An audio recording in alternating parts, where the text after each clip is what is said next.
make sure they won't play in.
This program features live coverage of an African safari and may include animal kills and carcasses. Viewer discretion is advised.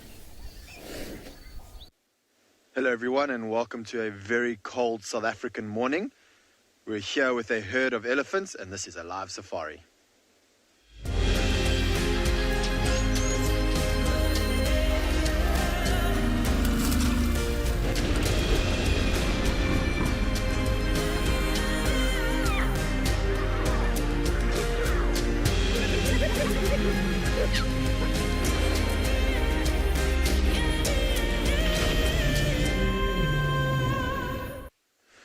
Good morning everyone and welcome to andBeyond Phinda Private Game Reserve. My name is Jared and we've got Marcel behind the camera today.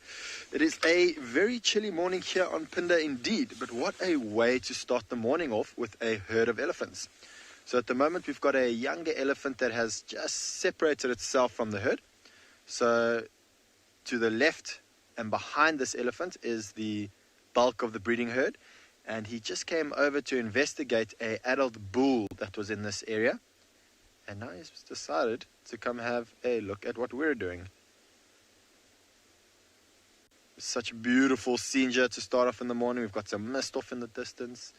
All those lovely pastel colors as the sun starts to rise. And the direction that we're busy looking in at the moment is east. So hopefully we're going to have the sun peeking over those mountains very shortly. I think this elephant's had a quick look at us and decided, oh, the rest of the herd has just got too far away from it. And so starting to catch up. It's very typical. So we've had some rain recently, and what we find here on Phinda is that after rain, the herds of elephants, which do tend to spend most of the time in the north of the reserve, come down south. And so they've been in the south for the last 2 or 3 days, which we've been very lucky to have them around. And it seems that they're all heading back north now, though they're sort of heading in an easterly direction. There's a riverbed that they will hit, and then from there they're going to go straight north to the more woodland areas which we have up in the north. And so what you find that in winter, we tend to have really only elephant bulls down in the south and then the herds up in the north. And it's actually very unusual that we've had rain for winter. And So we weren't expecting the herds to ever come down in the south for winter, but it has been great to have them around for a bit, although they've been pushing over all the trees in the roads, so we've been having to do quite a bit of bush clearing. And before I forget, just a very warm welcome to all the kiddies watching today. I trust that you're going to have a great morning with us. Please don't forget to send all your questions to kidsquestions@wildearth.tv. I look forward to hearing from you all, and please do send in hundreds and hundreds of questions. It seems that most of them have moved off. There is an elephant bull in the road, so I'm just going to move a little bit forward. He has just moved over the crest here, and hopefully we'll get a good view of him.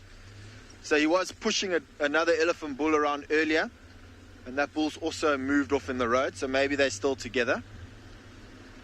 Oh, but he's moved quickly. It's incredible how when they just walk, not trot, not run, just walk, how much ground they can actually cover. Oh, there he is. He's changed direction. He was walking in the road. Not a very old bull.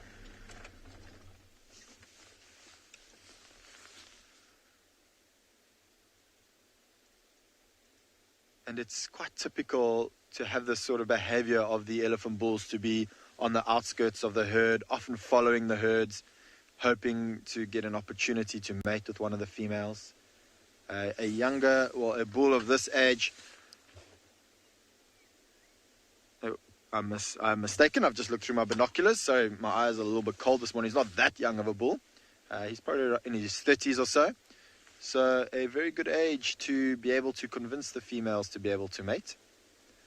But it seems just hanging around on the outskirts of the herd. I can hear the bulk of the herd off to my left, busy feeding. And that's one of the great things about winter. It's a lot easier to find elephants in winter than in summer, because you can hear them feeding.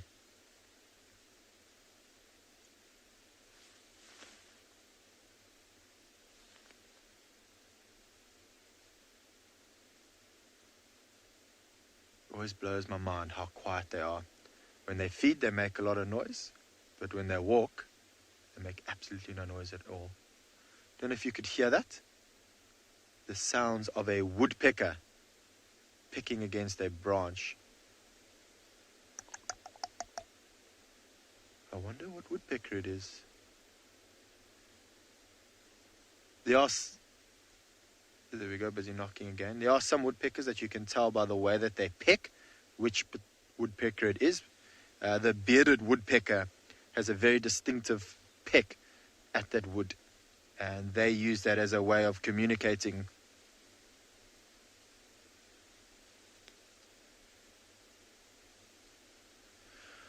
All right, well, unfortunately, it would seem that these elephants have all left the road and gone into a thicket. So we're going to continue on this morning. I think the goal this morning is to look for a female cheetah that's been hanging around in this area where we are. So while we keep looking, let's head over to Taylor.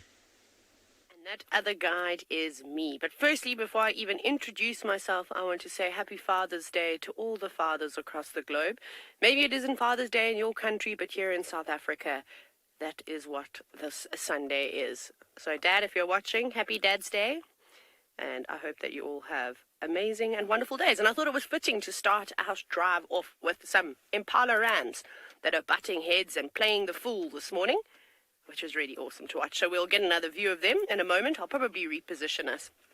But my name is Taylor McCurdy, and I am one of the other guides. And on camera with me today is Gat, and we are trying to stay nice and warm here on Pridelands in Tswalu Game Reserve, part of the Greater Kruger National Park.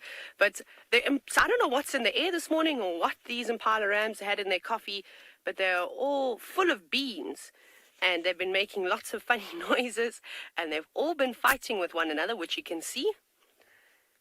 It's like they're all tired of being with the girls, and now it's time to catch up and build those bonds with the boys again.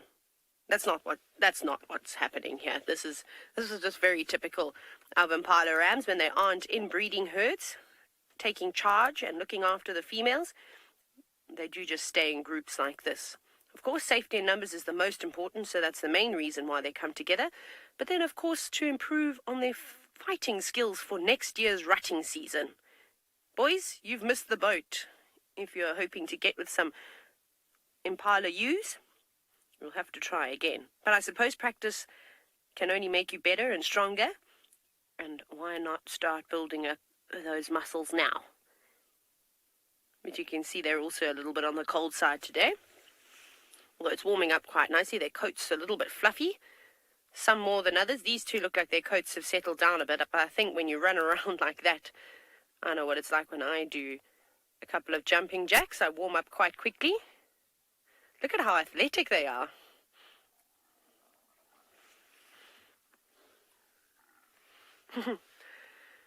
Butterfly, I have to agree. Impalas are actually very entertaining to watch. And wildebeest, funny enough, they do make me giggle. And they do like to play the fool. But again, this is still the biggest bachelor herd of Impala I've ever seen in my life. And they just like to hang around here on Impala Plains, which is, again, a fitting name, considering it's the most common antelope species that we see in Africa, and then also that we see here in this area. Gert, do you know what I've just seen? Have you seen the sun yet? Sorry, Gert's not got to do maneuver. He's got to stretch all the way around. But I've just seen it popping up over the horizon, so I thought we shall have a look.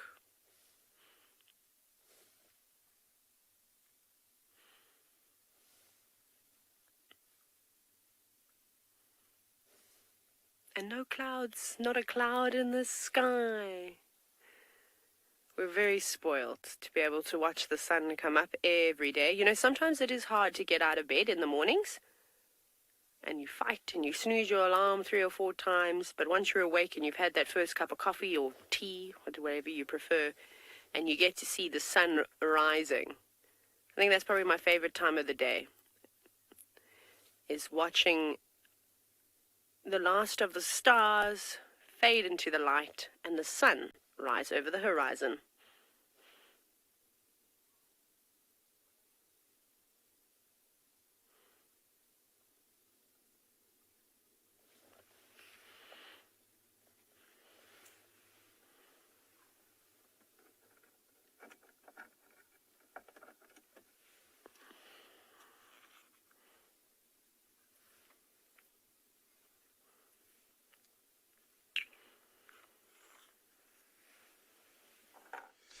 Okay, good morning everybody, and welcome after that beautiful, beautiful sunrise. Welcome to the sunrise safari here at andBeyond Ngala. You can see we found the 2 little cubs, very, very cute ones. So this morning, you're going to be watching this delightfulness with myself, Sean. We've got OD behind the camera there, and it came off to a fantastic start. So I don't know if you recognize where we are, but this is where Rowan had all the lions yesterday morning when they had that carcass. Remember, we saw them covered in blood? So this is exactly where we were when that happened. So I think this female was coming back this way, maybe looking to see what she could find. Sorry, just listen.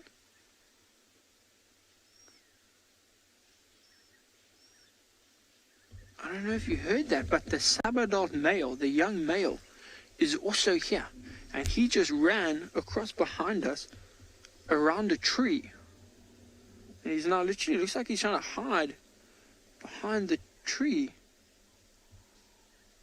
No, it looks like he's actually trying to climb the tree. Let's just change here. I'm sorry, I know the cubs are adorable, but Odie, look on the right-hand side there. I'm not quite sure what is going on here. Looks like he's trying to climb this bush, which is really weird. I mean, that female is just staring at him. And let's see which way we're going to go. We go this way. So he came running behind us, calling, and now he's in our right here. And it looked like he was attempting to climb this tree. I'm not sure if maybe there was some food in it. I don't see anything in the tree.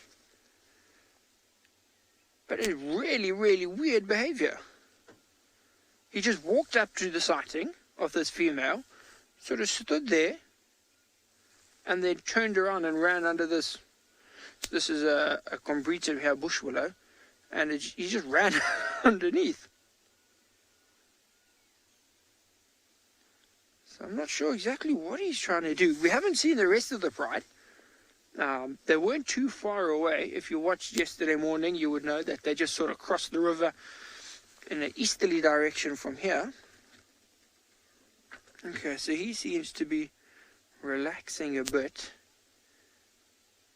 Okay, that's good. That was really weird. I'm going to move again. So I don't know. I'm not sure exactly what was happening there. He just decided to go for a little jog, which is weird. But these are lions, I think. Maybe if we stop here, can you get the ones at the back? Okay, so we'll try over here. You'll be able to see both the male, you can see in your 4 picture, and then right at the back there you can see the female with the 1 cub. So that's obviously the female cub. You can see she's got her whole tail. But it's good to know that they are still alive, because we haven't seen them.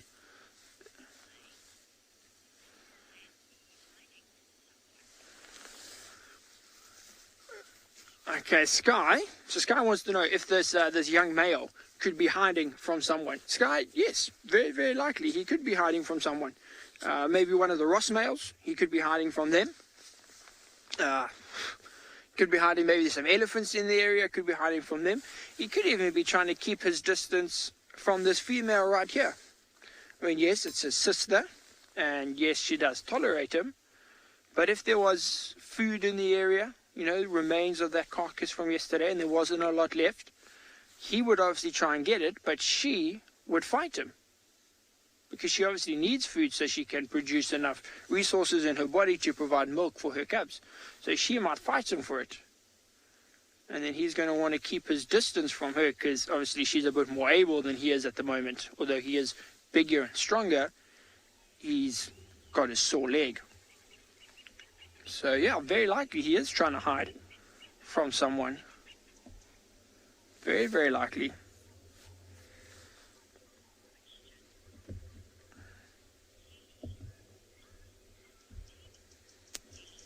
Okay, so we've got a question from Kelly. Kelly wants to know how old these little cubs are. Now, Kelly, they're about, 3 months now? Yeah, they're around 3 months. I'm trying to see if I can get the exact age for you. But, Kelly, they are around 3 months. I'm just trying to find. We have a little spreadsheet email with all of this on it. But yeah, they're about 3 months now, Kelly. They're about 3 months now, which is amazing. Because they're still so small. But we were chatting about it. And the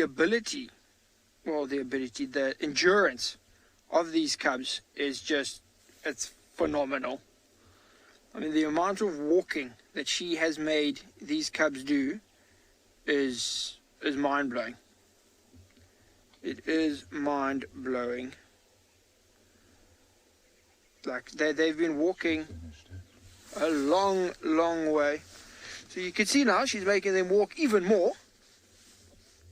So let's go see if we can keep up with them.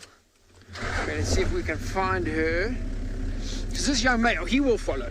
You know, he feels relatively safe with her. I know I said earlier that he might be hiding from her, but she's his sister. She won't kill him. She won't injure him a lot. Beach Bunny, these lions are gorgeous. They are very, very beautiful. Especially these ones. I mean, the male, big head, big shoulders, big chest. He's a very formidable looking lion if you look at his upper half.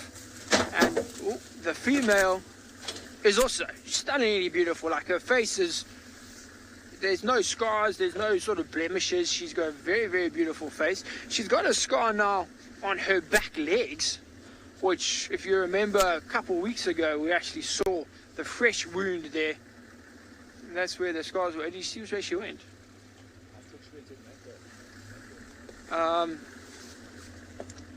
And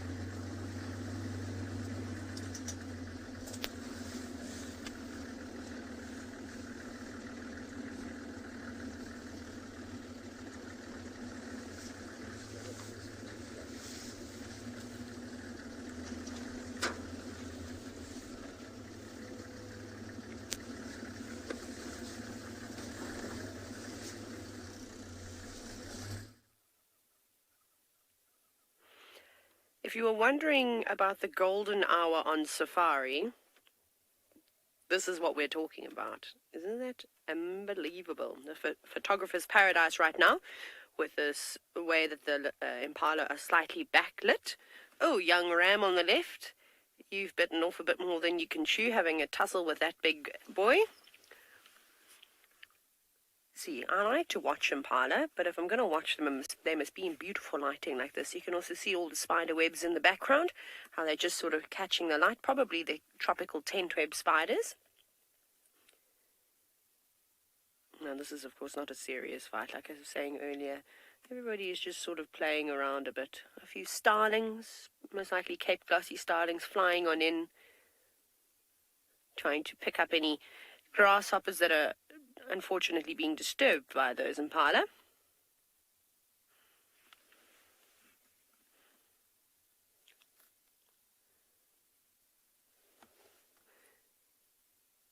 Mike, I don't know if we're going to be seeing an eclipse because I was told to not stare at the sun. So I'm not going to stare at the sun, but potentially, now you're making me want to stare at the sun, Mike. I don't have special glasses to look. It looks like, now I am looking through my hands, and it looks like can we have a look at the sun, Gert? Maybe we can see it through the camera. That's probably a better way, and then I'll look at my monitor. Here we go.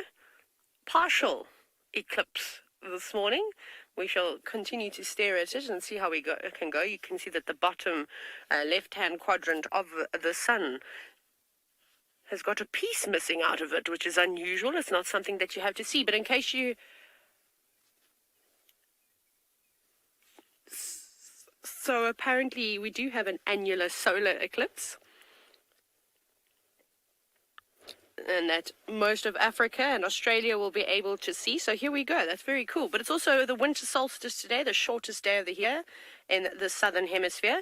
Unfortunately, for those of you in the northern hemisphere, you've got to wait till December to experience your winter solstice. I'm only going to get... what? I don't know how many hours of light. We'll have to see this afternoon in comparison to others, how quickly the sun is going to go down. But isn't that gorgeous?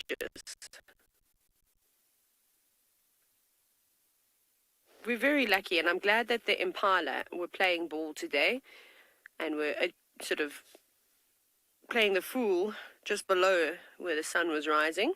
I really do love these planes. They can be very productive. Now all we need is, of course, wild dogs to come charging on in, and then that will really make my morning. Ah, that is lovely. Look at that. How's that view? Oh, it almost looks like there's frost on the ground too. But it's not that cold this morning. I'm actually being a bit of a drama queen. It was much warmer, well, it is much warmer today than it was yesterday. But I'm very happy that we'll be going back to our warmer days and no more wind, because that's not pleasant at this time of the year. Impala now have settled down and are just doing what they do best in eating. So if you did join us yesterday on the Sunset Safari, this is the same herd of Impala that the lions were chasing around. So they did chase them around a fair amount, and then they grew tired because the Impala started alarming at the lions, and the lions moved off to the north, and I can hear them roaring for not too long ago. Oh, the Impala are starting up. Listen to this.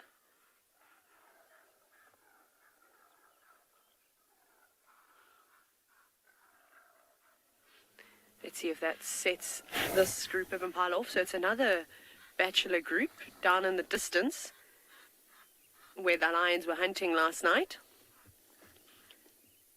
And nobody seems to be bothered by that herd except one fella that's now charging on in. You'll see him. Look at him bounding through the grass.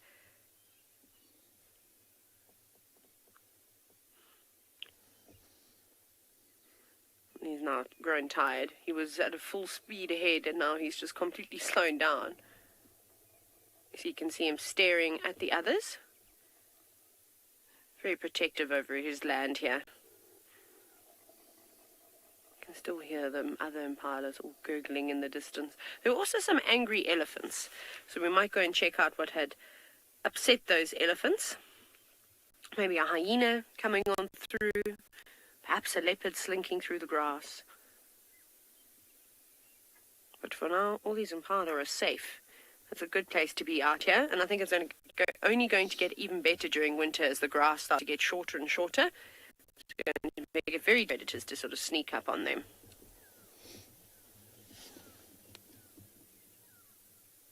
I can even hear the go-away birds now going ballistic in the distance. So we will go and check out what has ruffled their feathers.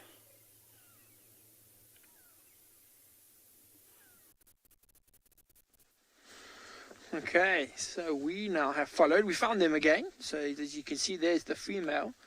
Now it looks like she is trying to find the rest of the pride. And now she's been moving and then stopping and listening, moving, stopping and listening. She hasn't done any calling, but I think she's looking for them. Now we got reports from our tracking guys, from Barney, and he's much further north of us, so much further sort of straight up from the right-hand side of this line is where she's looking. And he says tracks of the pride cut across us. So looks like she might be looking to try and cut them off. Now apparently she was calling this morning. OD heard her this morning. So I think she is looking for them. But we figured it out. So the young male came. So there he is off in front of us. So he was coming this way towards her. And then she sort of turned around and he sort of hopped away pretty quickly. So I think he was scared of her. He came around the corner, saw her, and then he sort of dipped away very quickly. But he's not going too far. He's still staying sort of within, I wouldn't say eye distance. He can still hear her. He knows where she's going so that he can follow. You see, look, he's going to get ready to get up now to start following her, because she could lead him back to the rest of the pride. I think last night they were walking away from him and he just couldn't keep up. So you see there he goes. See, a lot more pressure on that leg, a lot more. Rowan and I were chatting and we decided, so none of the bones actually broke, because everything still looks in line. If it broke and it healed skew, you would have seen like a skew, you know, would obviously heal at an angle, where now you can see the bones are healed straight. So we don't think anything actually broke. What maybe happened, there's no muscle around the top of the leg.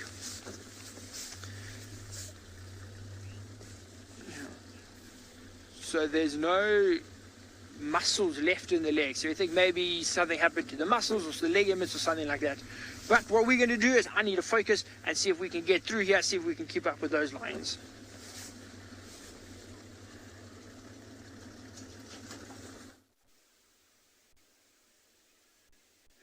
Good morning and welcome to Djuma Private Game Reserve this morning.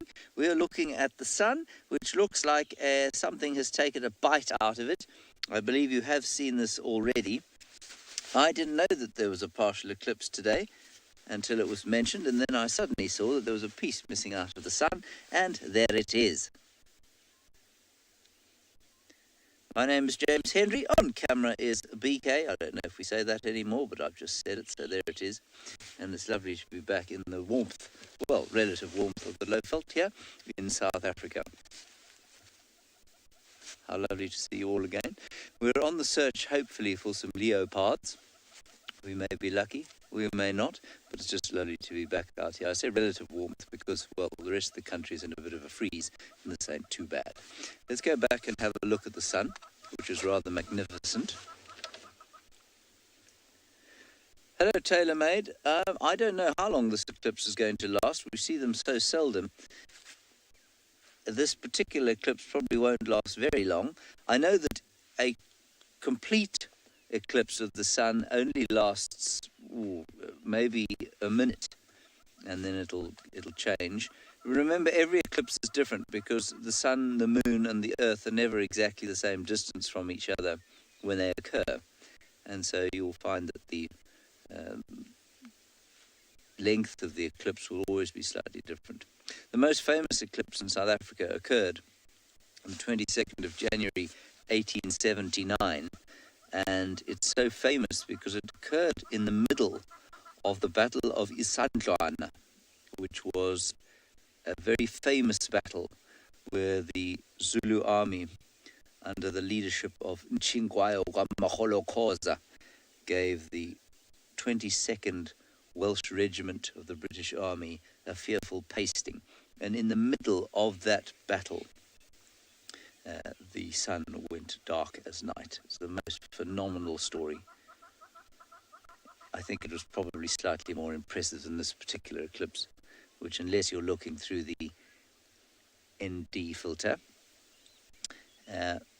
is probably impossible to see. Good. We'll continue with our leopard search. You're going to go back to Ngala to see the magnificent lions attempting to be leopards.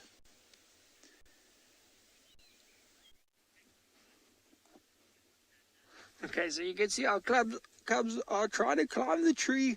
It's the most adorable little thing. I think the female has made it the highest.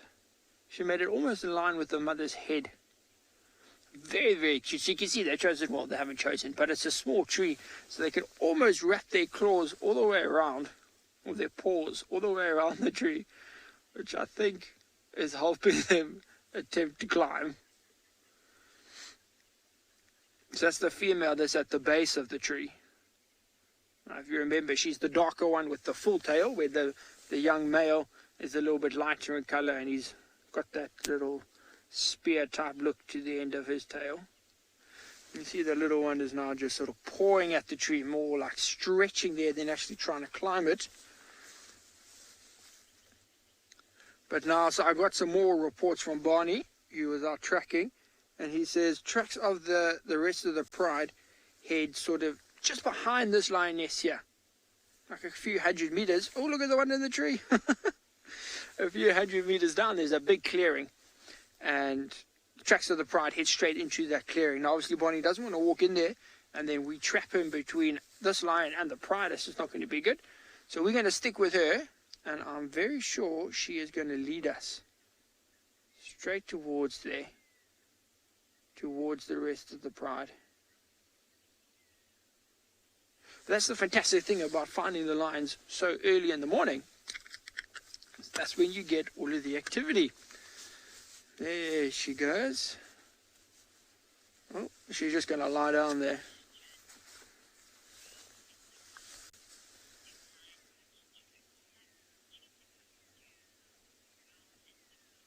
So we got a question from Girl in the Curl. Girl in the Curl, she wants to know, do the lion cubs chirp like cheetah cubs? No, they don't really chirp. If they get sort of, if they're playing and one bites the other one, there'll be like a little yelp, a little growl, but not a chirp like cheetahs. No, Girl with the Curl. They do their own little noises. You'll see now, if they get separated from the mother, too far of a distance, they will call to her.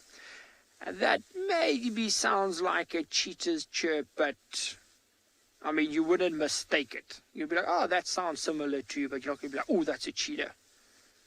Girl with the Curl, they do their own thing. I don't know, Odie, can you see the one on the right there? So that's the young male, so he was stalking a little bit. Stalking his sister further up. Oh, there he goes.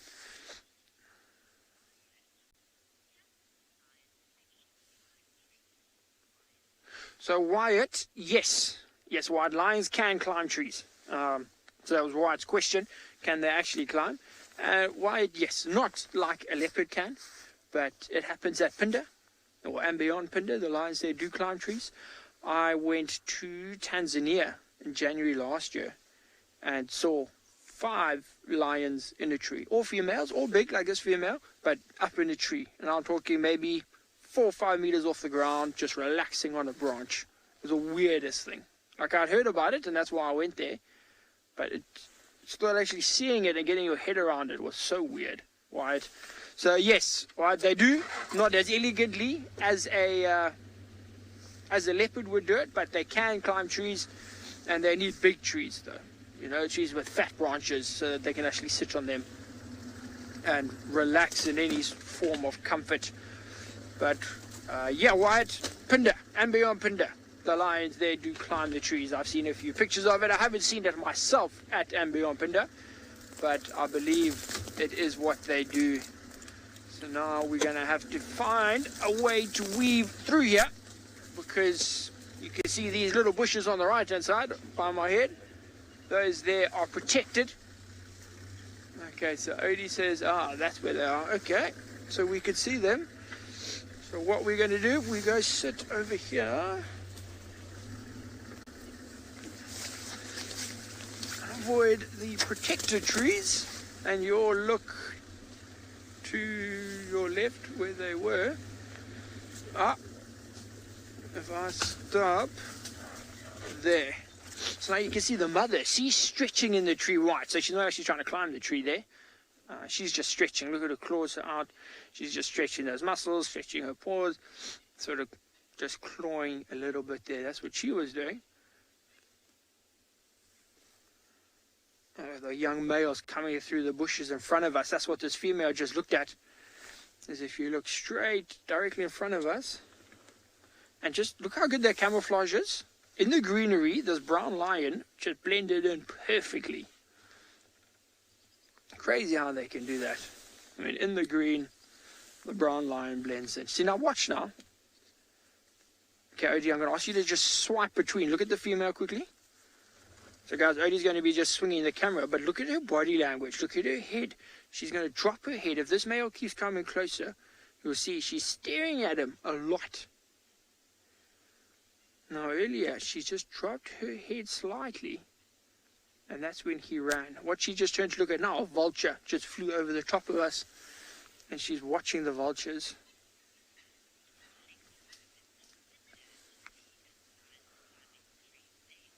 Okay, so you can see now, looks like she's relaxed a bit with this male. He just lay down, you can't see him, he lay down in very long grass. And that obviously relaxed her down a little bit. She thought, okay, he's not coming too close, he's not doing anything. But these guys are heading straight for there. But we're going to lose sight of them as they're heading through this long grass. So I think as they sort of disappear in there, we're going to hang around here, see what happens. In the meantime, Wide, we're going to send you across to andBeyond Phinda to see if they have some lions in a tree for you.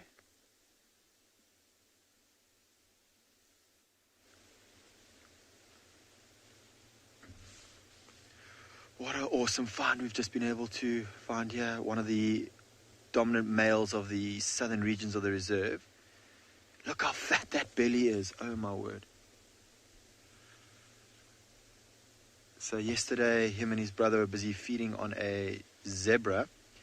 And it seems that they have gone in separate directions. Oh, he's busy urinating.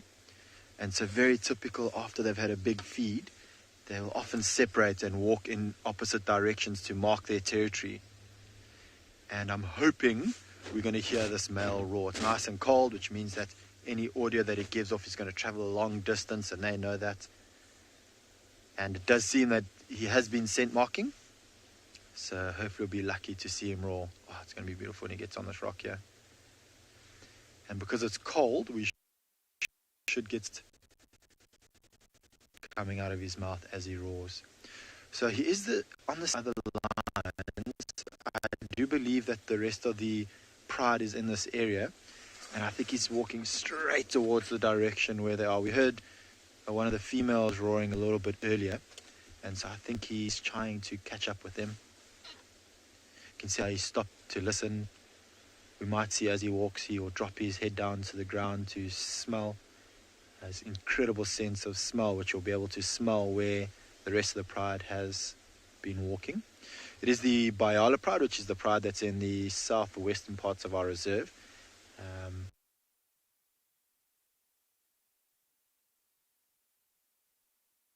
Don't expect the other female with the really small cubs to be with them at the moment. And follow him.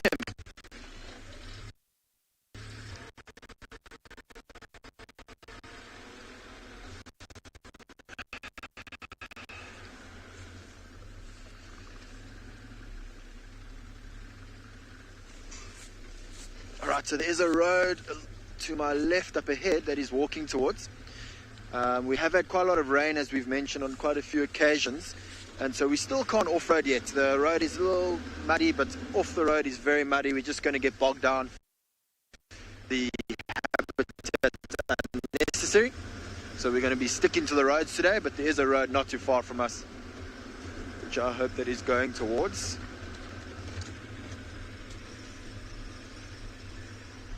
Alright, I'm just going to turn around here.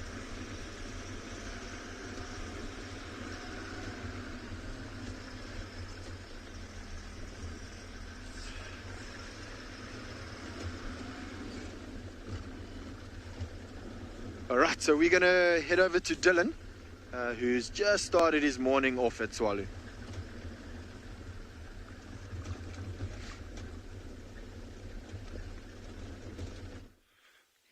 Good morning, everyone. It is fantastic having you with us, as always.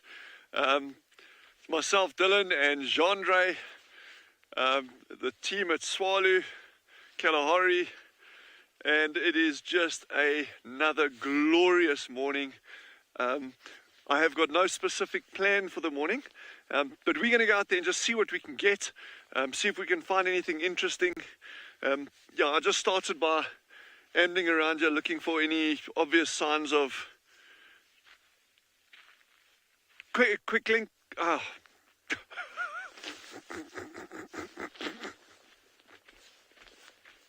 Baby. Good morning, everyone, and welcome to Djuma Game Reserve here in South Africa. It's a chilly morning, and we have a pack of wild dogs, African wild dogs, also known as the painted wolves. My name is Lauren, and I do have Davy on camera, and it's good to be back in the hot seat. I've been gone for a while, and this is quite the welcome back, I must say. We've actually been racing around for about... Oh, they're watching Impala. Davy, there's Impala ahead. They're hungry. It's 9 degrees Celsius, 49 degrees Fahrenheit. It's very chilly. It's the coldest I've actually experienced it at Djuma for a long time. We're in the heart of winter, and dogs are known to hunt in the morning. The sun is up, and they're watching the Impala. I don't know if these Impala have seen them. Why I'm saying that is because normally Impala run. This is exciting.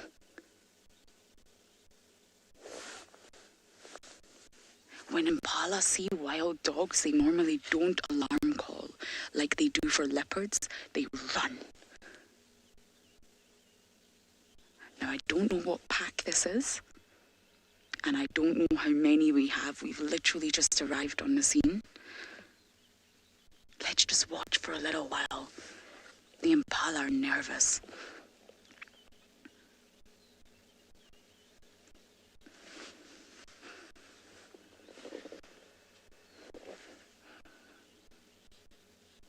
Okay, they're moving.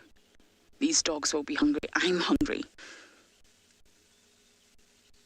I've got my banana and peanut butter for later, but I can imagine these dogs, they use incredible amounts of energy, are hungry.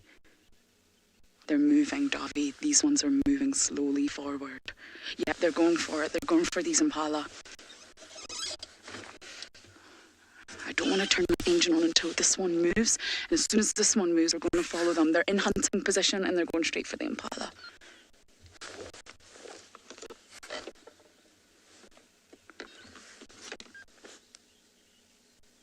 Yeah, it's up. Okay, Davy, we're going to follow. You ready? The Impala are running. Dogs are off. They've scattered everywhere. See, the Impala are starting. Dogs are running. Okay, we're going to go this way, I think. Yep.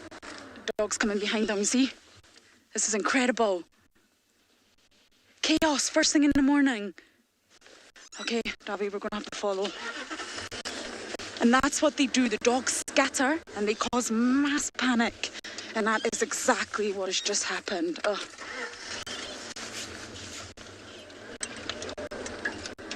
Okay, we're going to have to relocate them.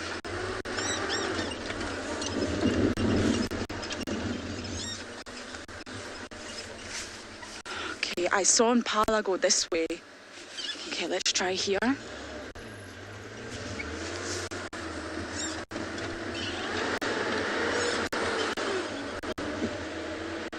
Okay, this is going to be tough. The bush is not as thick as it once was, but it's still thick. And all the packs split.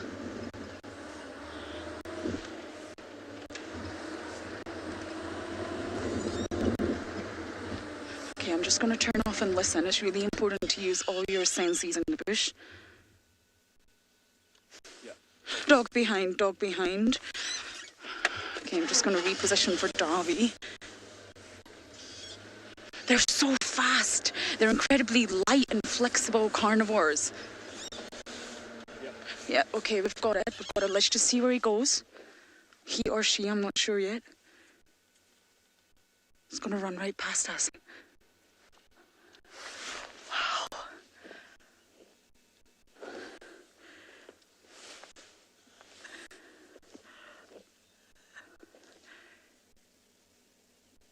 Okay, David, no time to waste. We must follow.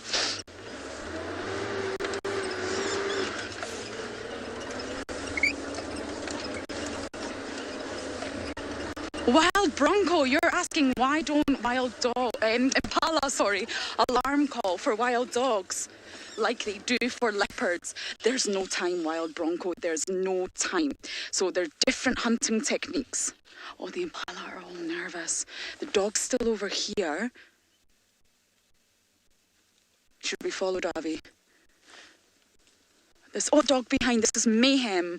Sorry, I'm going to answer your question in just a moment. The Impala are stotting. Can you see them? Bouncing.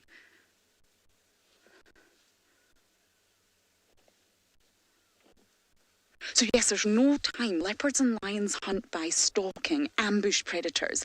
They sort of lay in wait and they just pop out and the prey don't know they're there. It's all about the element of surprise with both lions and leopards. They're camouflaged, the two of them, and they rely on that element of surprise so the prey can't run away. When Impala alarm call, when they see them, it means, I've seen you guys, you cannot hunt me. It's a very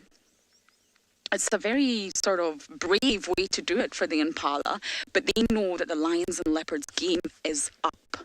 With wild dogs, you can see what's happening here. They're hunting by coursing, and what that means is they run.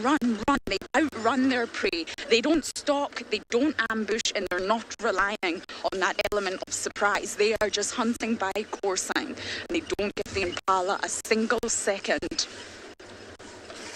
Okay, I'm going to try and relocate my dogs. It's absolute crazy here, and you guys are going to go all the way across to Jared and his lions.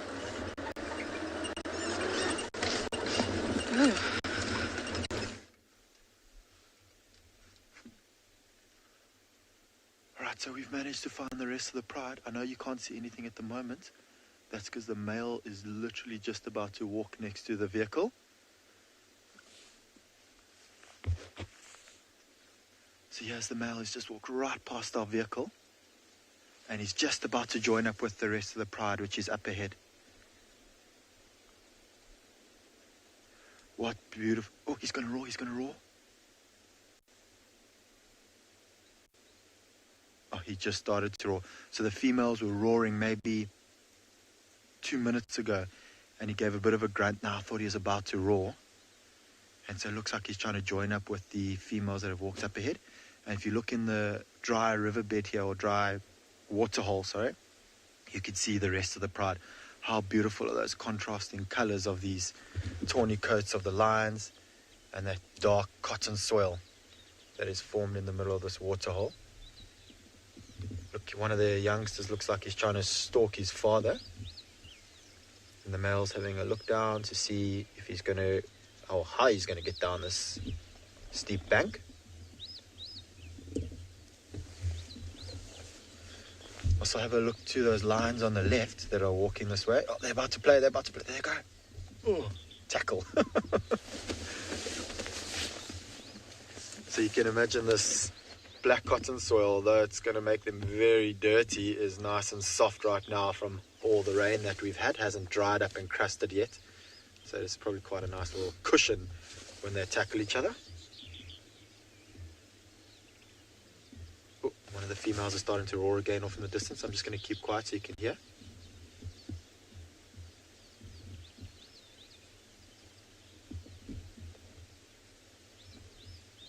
Oh, she gave a half a roar and she's now stopped again, and it looked like she's turning around and coming back.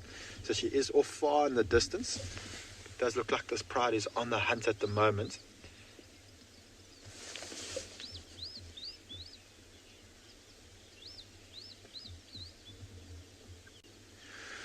Alright, well, unfortunately, that is that for the kiddies section of today's drive. I hope that all you kids have enjoyed your time with us. Please do not go anywhere, and please do keep on asking questions. But we're now going to open up the floor to everyone to ask questions. Now, earlier on, I was hoping we'd see the lions roar so we can see the mist coming out of their mouths. And if you look very carefully at some of these lions, when they breathe quite deeply, you can actually see that mist. Shame this cub in the far left is full of mud. Obviously, when he just tackles his brother, he's going to tackle him again. You'll see they're often trying to ankle tap each other when they run away, and that is how they would take down certain prey species. While they're busy charging after them, they would swap at their feet, which would cause them to lose balance and fall over, which would then allow the lions to be able to jump up on them. And that's exactly what these cubs are doing now. They're busy practicing their hunting techniques. Oh, such beautiful light. It's not often you get to see lions in this dark contrast of black cotton soil like this. You can hear some francolins alarming off in the distance, and I expect that's exactly where the lionesses are. They've probably flushed those francolins out of the grass. I can see the one lioness far off in the distance, busy crouching down. I don't know what she's watching. She is in the long grass, so she's moved away from this waterhole where she's nice and camouflaged in the long yellow grass. And if I look at the bellies of these cubs and the rest of the pride, I do think that they haven't eaten the last couple of days. Ruth, at the moment, I wouldn't say so. I mean, yes, technically lion cubs would always be in danger of a collision takeover. The only collision that's around has a pride in the far north of the reserve. Well, the only collision that could take on these two males is in the far north of the reserve. And they very seldom ever venture anywhere near to this area. So I think for now that these cubs will be fine. They're around a year old now, so it's probably about another year and a half until they get kicked out, and then they're going to be on their own. But fortunately, Ruth, I think that they're going to be fine.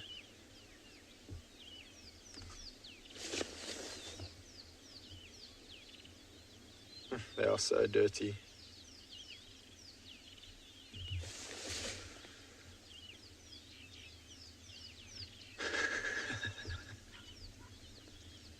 Oh, adorable. It's interesting that it's only 2 of the 5 young males that are interested in playing at the moment. The other 3 don't seem interested at all. And I'm sure that will change very shortly. You often see them get a little bit of FOMO. Oh, must I have a look at the one cub that's close to the female? It's busy stalking some birds. There's some woolly neck storks.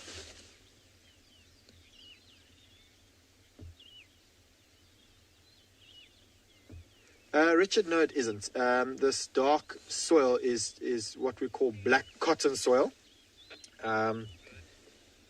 Its origin to volcanoes, I mean, truthfully, I'm not 100% sure, but I'm pretty sure that it has nothing to do with a volcano.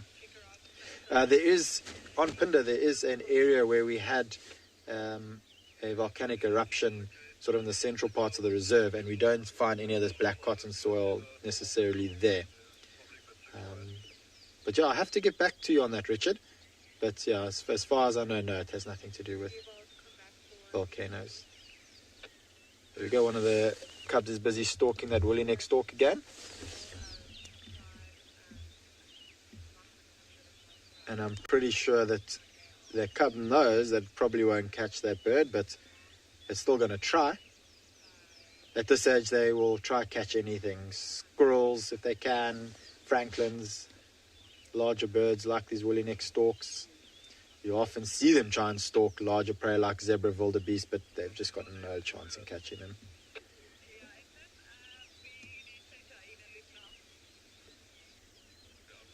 there's one of the cubs busy about to stalk again. Oh, two of them are going over to Mom. Oh, there we go, he's coming over. Take down. Oh, Mom's even getting involved.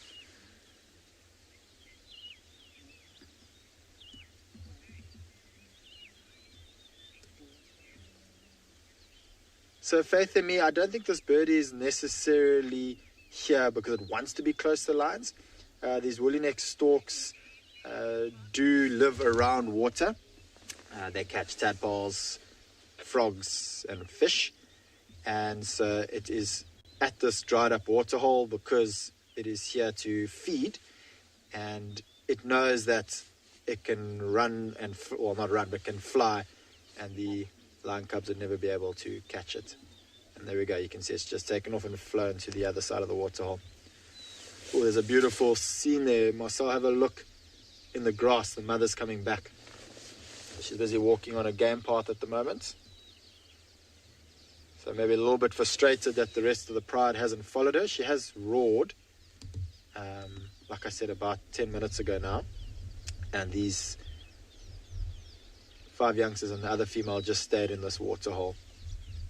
I wonder where the male's gone off to. He was walking along the road here, and I think he was trying to catch up with this female that's coming back to us. But very interesting that both the two adult females of this pride was roaring earlier, but we didn't hear the adult male roar. So females, just like males, are territorial, and they will also announce their territory to all other lion prides in the area. Generally, the males will roar with the females. Maybe for some reason he's not trying to draw too much attention to himself. Oh, they're about to tackle each other.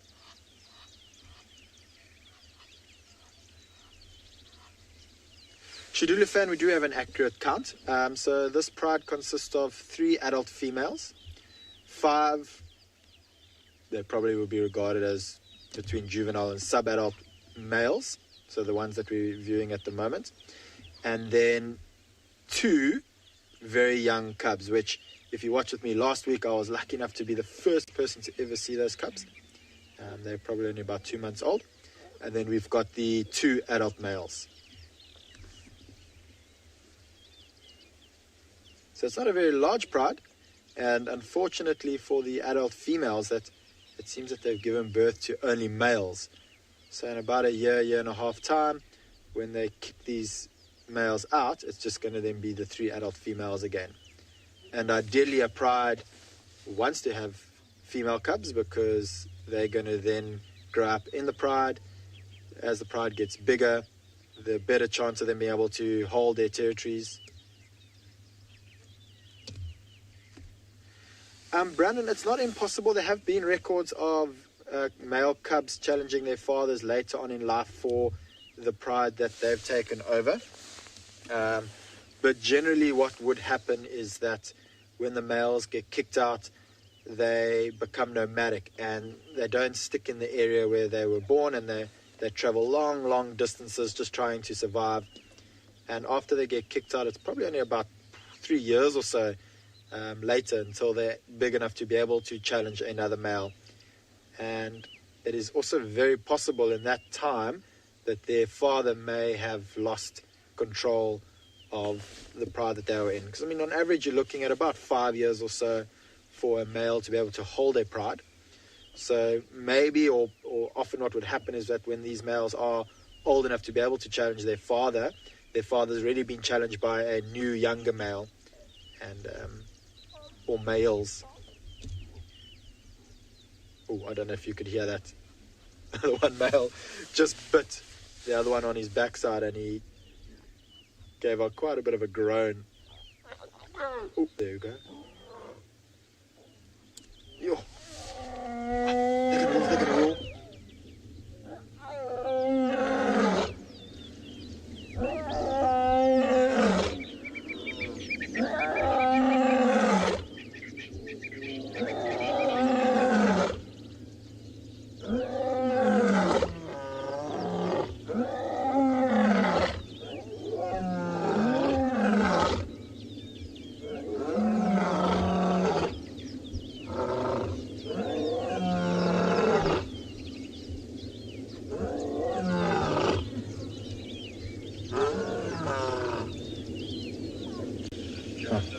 That just made my day. There is something magical and bone-chilling at the same time at hearing lions roaring. And I'm hoping that the camera managed to pick up that mist that was coming out of their mouth that I've been speaking so fondly of this morning while they're busy roaring. And so we had the 2 adult females busy roaring there. These 5 youngsters, probably still just a little bit too young to join in with the roaring. Probably find in about another half a year or so they will attempt to roar with their mothers. And yet once again the male that's in this area still hasn't roared, and it actually seems that he's probably left.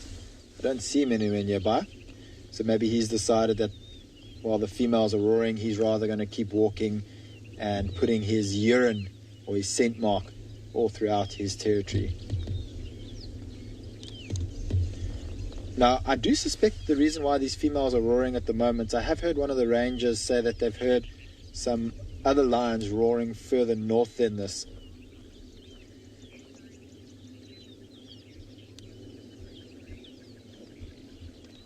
Arcwind lions do most certainly, they will visually mark their territory, and 2 ways of visually marking your territory. One would be scraping on the ground, and then the other would be clawing at a tree like you've asked.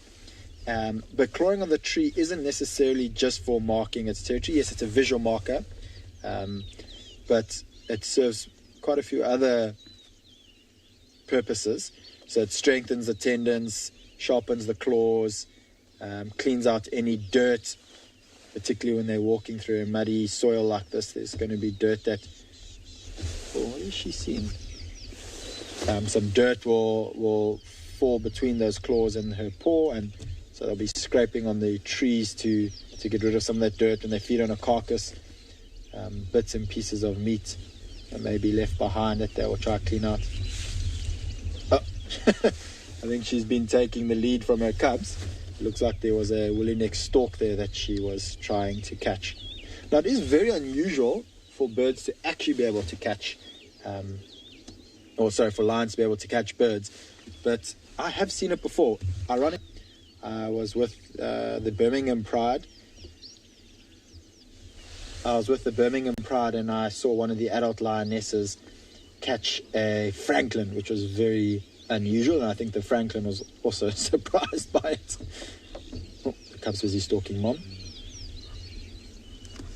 So she's in the long grass now, so I think he's hoping to take advantage.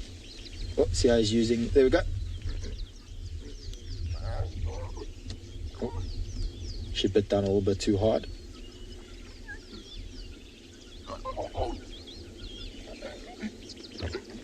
So this play that they're doing right now is also to practice fighting.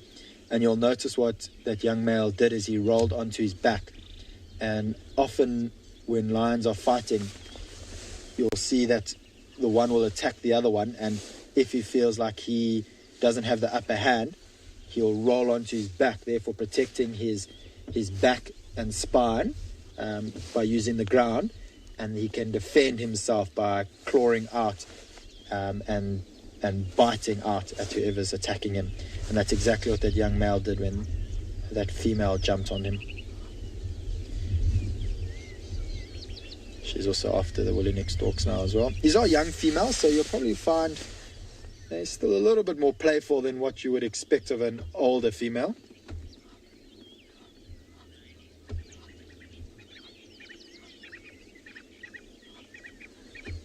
Alright, well, we're going to sit here for a bit. I'm hoping these lions are going to continue on hunting. They've taken a bit of a break for the last 20 minutes, but I believe that there is another strong lioness out there.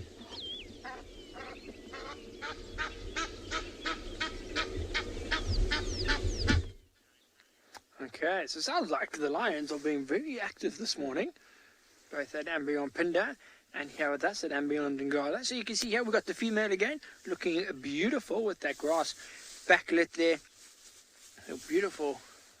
Just look at that, she just looks so regal. So I was looking at her now, she was standing up earlier, and she's got a number of new scars on her backside, like on both back legs, the thighs of both back legs. She's got a few scars. They are old, they're healing now, but You know, they knew over the last sort of 2 weeks. Because remember, we haven't seen her in about 5 days. Maybe even longer. I don't think we've seen her on the show for at least a week now. But she's in very good condition, so you can see now she's just actually waiting for the cubs. I'm just going to keep quiet now, see if she calls.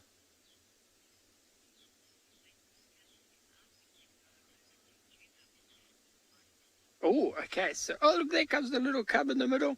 So one just popped out there to her. But you can see, so that's just the one cub. What we're going to do, we're going to wait here. It sounds like the pack, the wild dogs, are hunting across their Djuma. So we're going to send you there first.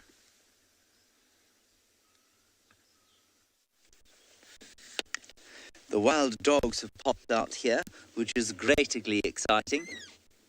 Lauren went one way and I just happened to drive up this road, and here they are, which is marvellous.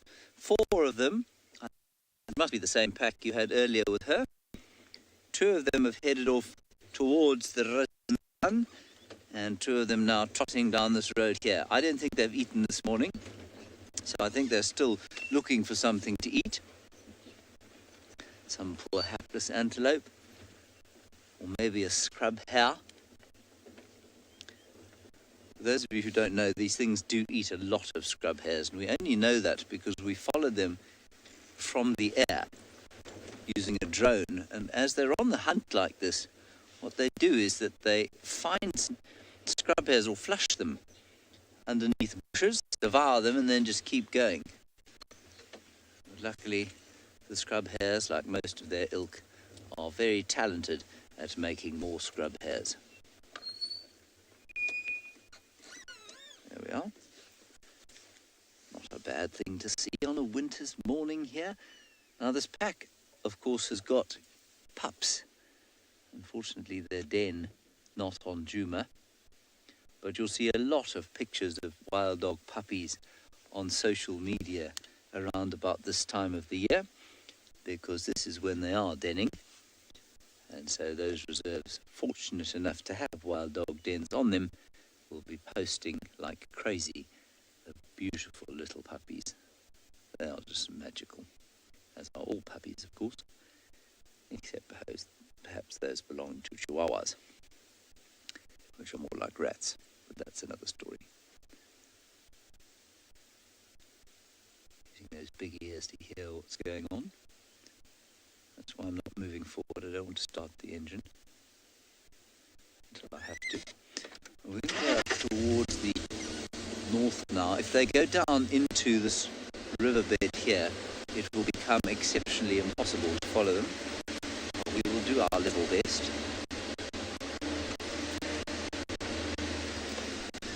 Two of them now heading down into the riverbed. 2 of them have headed up that way, but I suspect they've probably then cut down. I'm just going to get on the game drive radio. Bernie coming.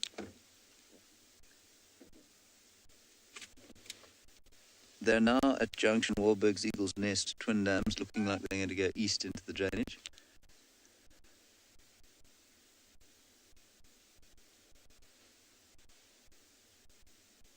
So still listening. He's not quite sure where the rest of the pack is, I don't think. And the light is just gorgeous. Very silent morning.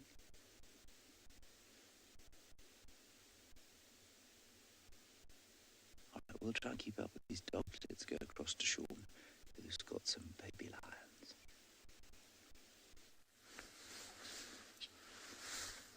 Okay, so from one exciting sighting to the next. So here you can see the cubs are actually trying to suckle while the mother's standing there. They're both going under her back legs, that's where the teats are, and they are reaching up and they're trying to suckle. But you can see if you look at the mother, she's growling at them. She's very distracted. So now we're out on the banks of the Timbavati River, and across on the other bank is a herd of impalas. And this female is just staring at that herd of impalas. She's very, very focused on them. And I think that's why while the cubs are trying to suckle, she's like, "Ah, stop it, I'm trying to get us food." She's watching those impalas. The impala's actually moving away. So it'll be interesting to see now, does she either A, stash the cubs here and then go follow these impalas, or does she B, take the cubs with her and stash them somewhere a bit closer, or does she C, just lie down and suckle the cubs? I don't know what's going to happen. We haven't seen the young male yet. He hasn't popped out again. So she's following. What we're going to do, though, we're going to sit here. I know she's gone behind the bushes, but you'll see her pop out into a bit of an opening here. If I just...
from a male there.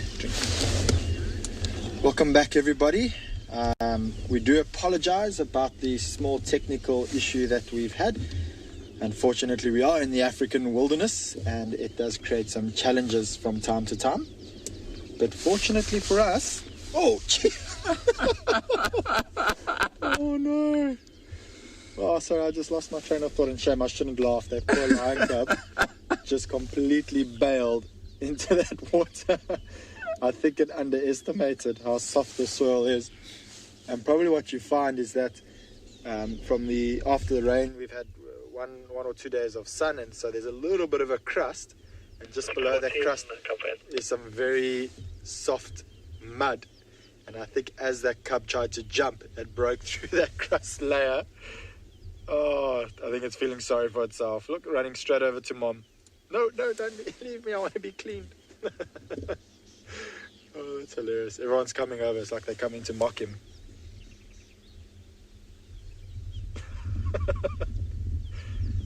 Oh, that's something you don't see every day.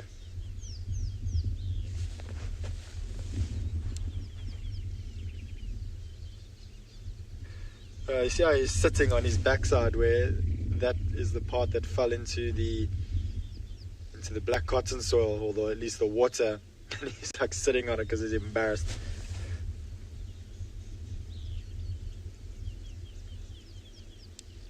Shame. If you look at the color differences between these cubs, you'll notice the one that he's busy playing with at the moment is quite a light cub. And that particular male's obviously done a very good job to avoid getting dirty in this dark soil.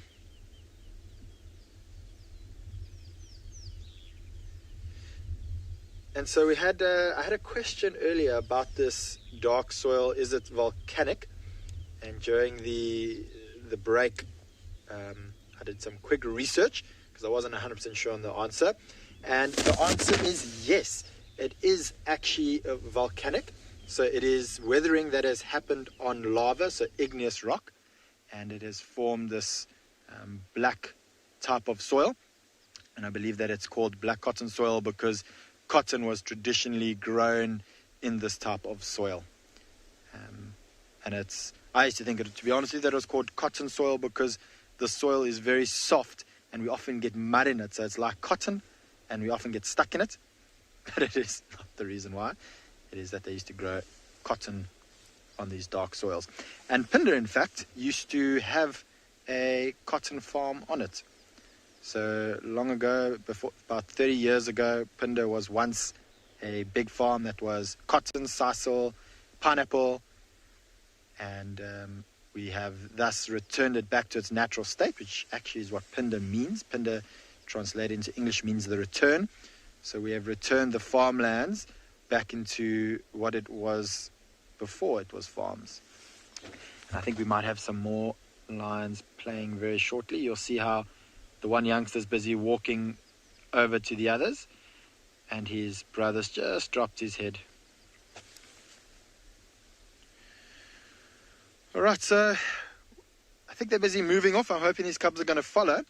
So let's leave this epic scene to apparently another epic scene.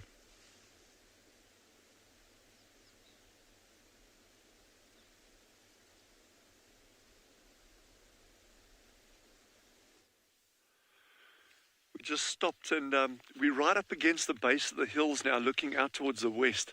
And the mirages this morning are absolutely stunning, stunning, stunning. So that a little bit earlier, that entire horizon was just completely warped and distorted. And again, those of you who were with us a couple of weeks ago, we really need particular conditions. You know, you need that super cold air and then warming up pretty quickly to create that differential in the ground temperature and the air temperature above it in order to create these mirages. And with the cold fronts that have been coming through, kind of like the sun hasn't done its job like properly to warm the air up enough. So now that those cold fronts have moved out, the temperatures are a bit better, and we're starting to get these stunning mirages now early in the morning. But I mean, it's just a couple of years ago, just driving in one of the areas over here, I was on this like long straight road, and for 360 degrees all around me, everything, it was like something out of a sci-fi movie, because the entire horizon all around was completely distorted. But this is a beautiful example of mirage. And to give you some idea of the landscape, from where Jandre and I are sitting to where we're actually seeing those cliffs out there, it's about a 100-meter drop from where we are to where you see that now. So when we move on from here, we're going to see if we can get some mountain zebra, Hartman's mountain zebra, which would be a really, really good one. So stick with us and we'll see if we can find those for you.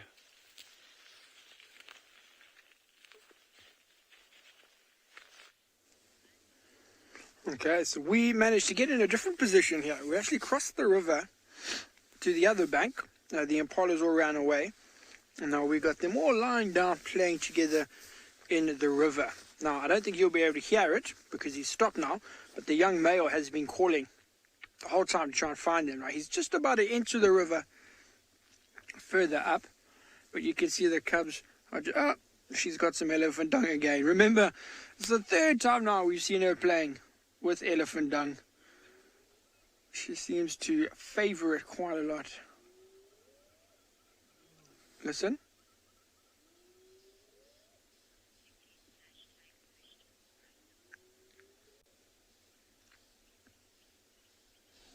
So I don't know if you could hear that, but there's a hyena calling far away in the distance. And the young male was calling again, but now he's seen her, so he's going to stop. But guys, please don't forget to send your questions through to us. You can do that by going hashtag FC on the YouTube account, or going at FC on Twitter, and that will send your questions through to us, please.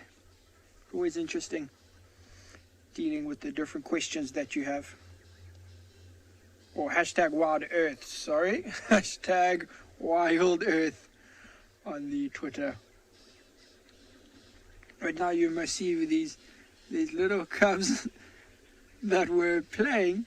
So where's they lying in the river there? Did you zoom in and you can see that's our sort of road in the river, those tire tracks. Now the female is lying right in the middle, but the cubs were lying in that track. And we've been driving there so long that the track's actually quite deep now. And the cubs are so small.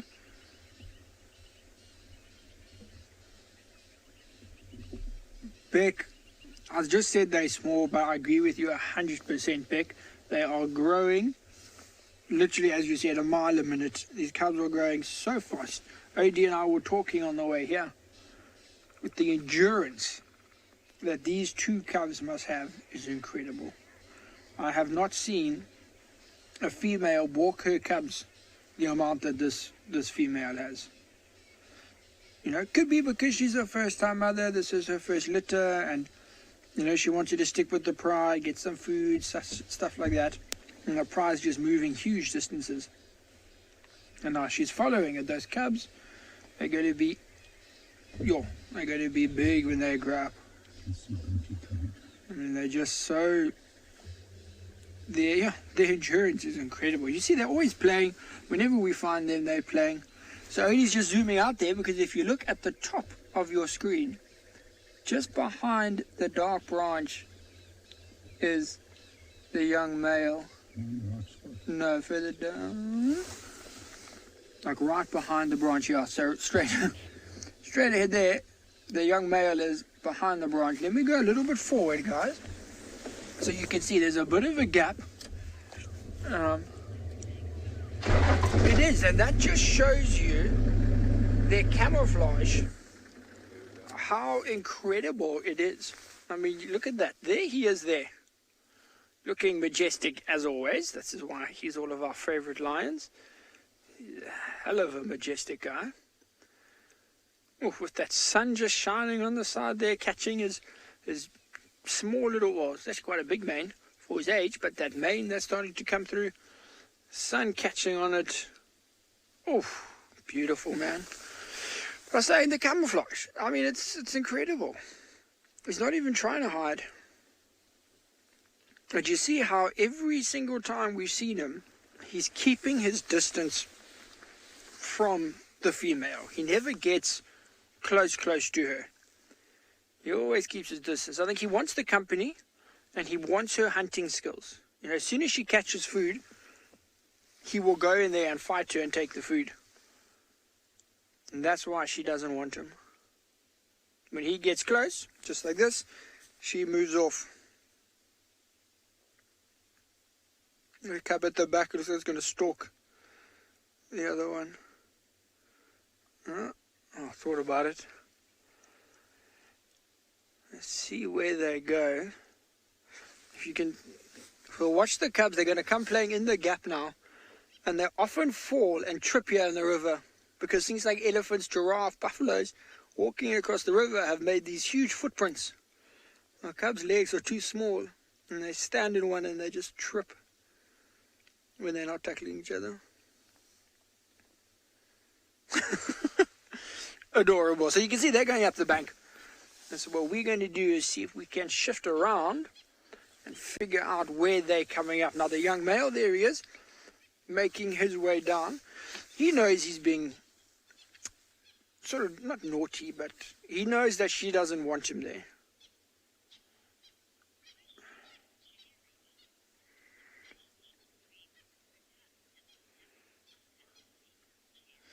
Okay, Jerry wants to know the relationship between this young male and the cubs.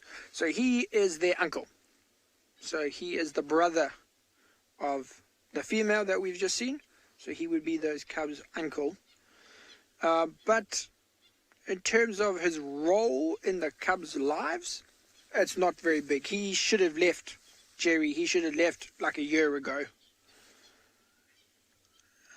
So it's a bit of a weird situation, Jerry, because generally the time that she mates, this male should have left and the cubs would never meet their uncle. But because he's been quite reluctant to leave, we've got this situation here. But as I said, we're going to try and move around, see if we can get where they're coming up so we don't lose them.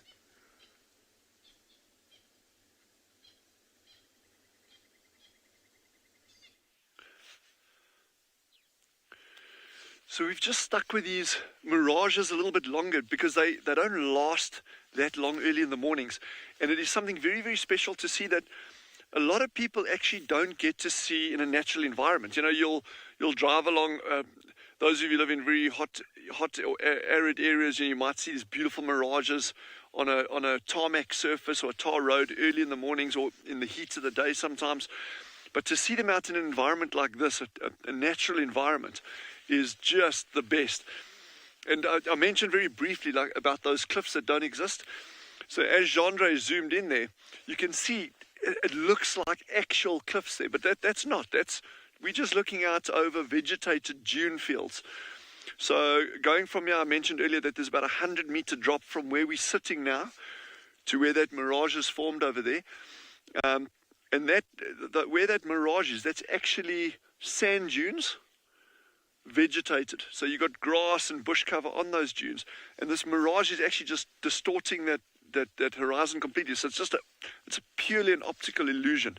So what appears to be these huge cliffs, and there's lovely examples. I mean, if you areas like Botswana, when you go out onto these massive pans, these salt pans, and Etosha, Machadechadi in Botswana, Etosha up in Namibia, and you can get a single springbuck or a tiny little pebble on these open salt flats. Yes, and they suddenly just become these weird, huge shapes in that. It's just a beautiful feature, this. But as we're sitting here, it's already starting to disappear. I mean, nature has puts on these beautiful displays, and sometimes they are just so fleeting. I mean, you take a rainbow, for instance. I mean, a rainbow can be there for an hour. It could just be there like this ethereal feature, and it's gone again. So I love seeing these kind of things. It might not be a big animal, but hey, it's every bit as special.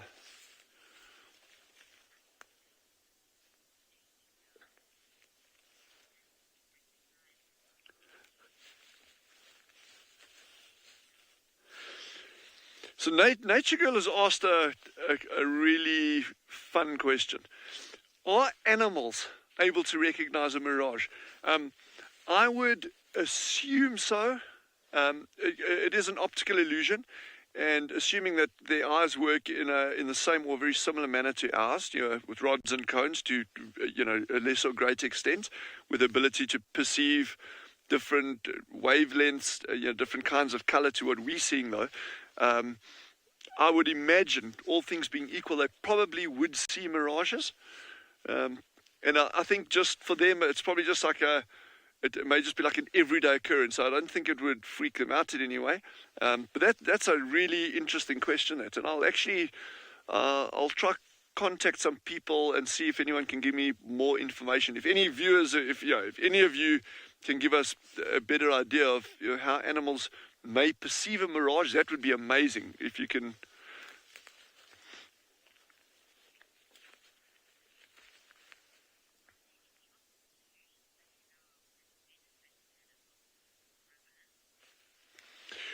Ruben has asked, here's another question. Yes, here's a good one as well. He's asked, are there any optical illusions that would benefit animals? And, okay, now, not necessarily atmospheric phenomena, but an optical illusion, you can look at that and say, well, what about camouflage? Camouflage in itself is an optical illusion. And, there are just so many different kinds of optical illusions out there. Gecko hiding on the bark of a tree, leopards with its spots. But then there's some other kind of cool optical illusions. And I'm just going to use one example, is what we call flash coloration. So you get the typical warning coloration, you get normal mimicry, so you get an animal that's completely palatable to others, but then it mimics something that's really dangerous. That's an optical illusion. Mimicry is optical illusion. But there's a really fun one as well, what we call flash coloration. And you find some birds that live in forested environments, like in South Africa, we've got these turacos, or some people may know them as luries. They got this, they're very, very well camouflaged birds, often lovely green colors. But they have this incredible crimson color under the wings, and you only see that when they're flying. And one of the theories is that a bird of prey, which is the likely predator, will be following that bird. It's got this crimson, and then it lands on a branch and folds its wings, and you don't see it. And the predator can actually lose track of that. Now, that's also a kind of optical illusion, and we can go into more examples later.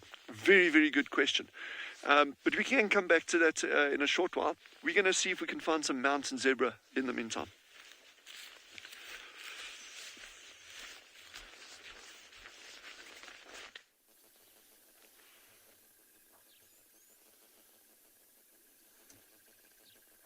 Look at what we have found here sitting in the leadwood trees surrounding the eco-training camp.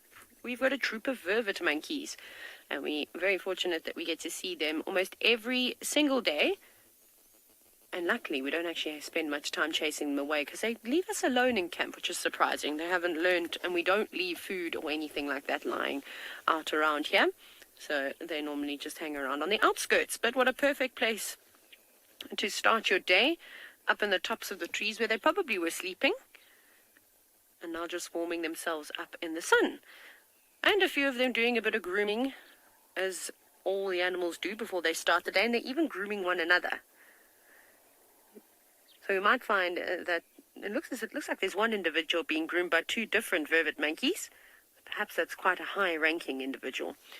We see that amongst a lot of different species of animals. The more attention that is paid to you normally will give an indication of how high your rank is. If you're a lower-ranking individual, you'll be lucky if somebody else wants to scratch your back for you and pick the fleas out of your fur. That one is all stretched out now, going, right, yes, in the middle of my back, please. And you, can you do under my tail? Getting all the attention paid to it. It's quite a big troop of individuals that are living here. Maybe about 15 or 20 of them. Normally when they come out to drink, they do take up a fair section of the dam. And they were down on the floor when we first arrived, but naturally humans and monkeys don't have the greatest relationship, so they scoured quickly up into the trees where they feel a lot safer. But now at least we get to watch. Normally we don't get to sit and watch. Oh, there's a tiny little Vervet monkey they're actually climbing up at the base of the leadwood. You can see them now. There we go. Some little ones. Tiny. I mean, they're not completely black because that's what color they are when they're born. It's probably about 4 or 5 months old, maybe a little bit older than that. You can see brave enough to keep away from their mothers. It's very fluffy.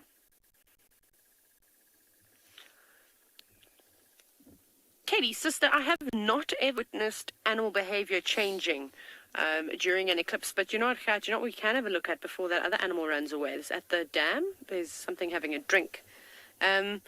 So, no, I haven't ever noticed, and I also haven't really noticed too much behavior change during a full moon. Just some humans getting quite rowdy. But there we have a duiker, a common duiker or grey duiker, coming down to have a drink, and this is quite a special moment. For those of you that do watch the Djuma dam cam, you'll notice that you normally see them come out at night time to have a quick drink. They don't need to drink all the time. They acquire a lot of the water from the food that they eat, from the bulbs and roots and things like that they're constantly nibbling on. But very dangerous for a small animal that size to always drinking on their own. I never really see them interact with animals, a solitary life. And then there's one more animal that's at the dam, and that's a heron. That's just off to the right. This is a grey heron that we see fairly free, just perched on a little sandbank that's now emerging. But just where the heron is a deep channel, and I'm sure there's lots and lots of fish swimming.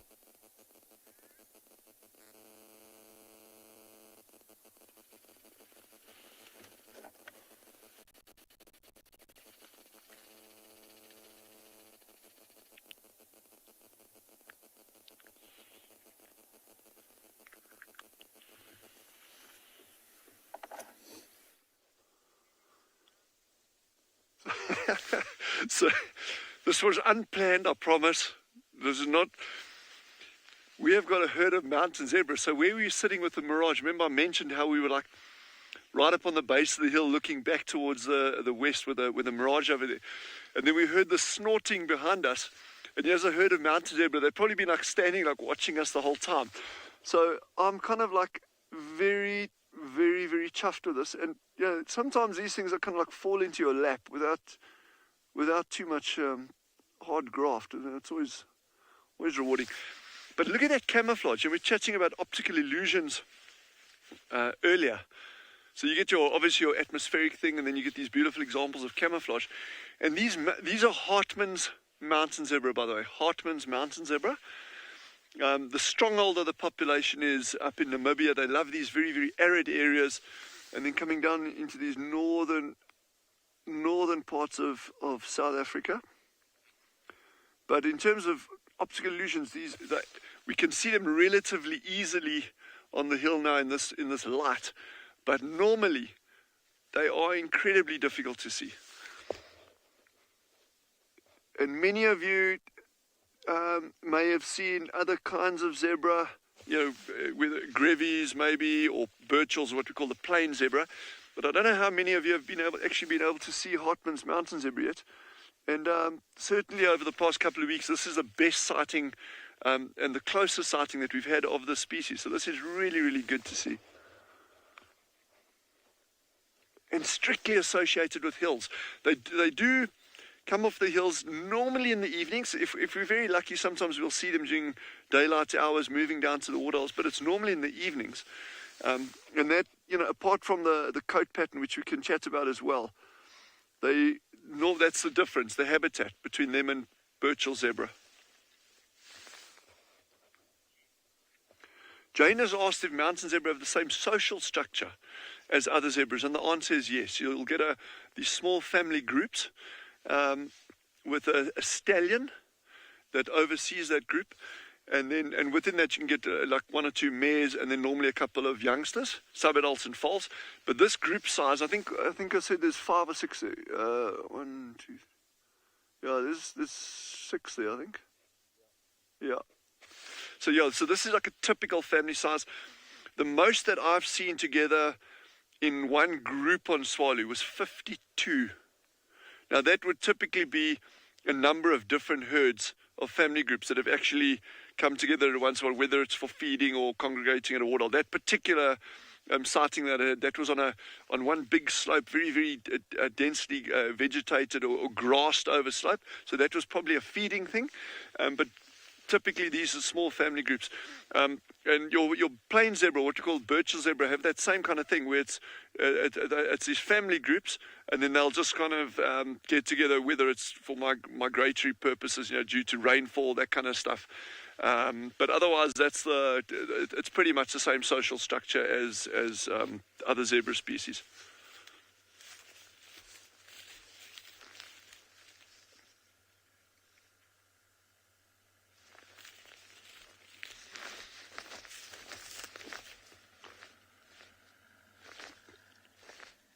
Australia's just asked, were these zebra introduced into this area, or because you thought they were only found in the Cape? So that's a brilliant question. So the zebra that are found down in the Cape, those regions of South Africa, that's a different species to the one we're seeing now. Those ones are called Cape Mountain Zebra. Cape Mountain Zebra. These are Hartmann's Mountain Zebra.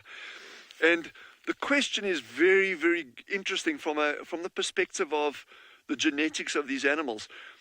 There's been a lot of debate over the years.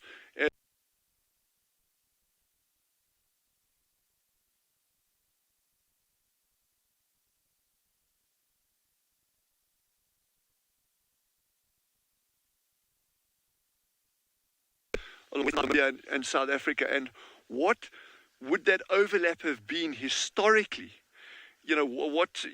Was there an overlap?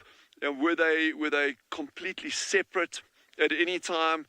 So that's a very, very good question, and no one's actually pinned that answer down properly.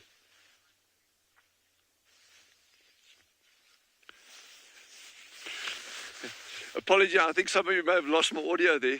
That's just my bad. So the question there was,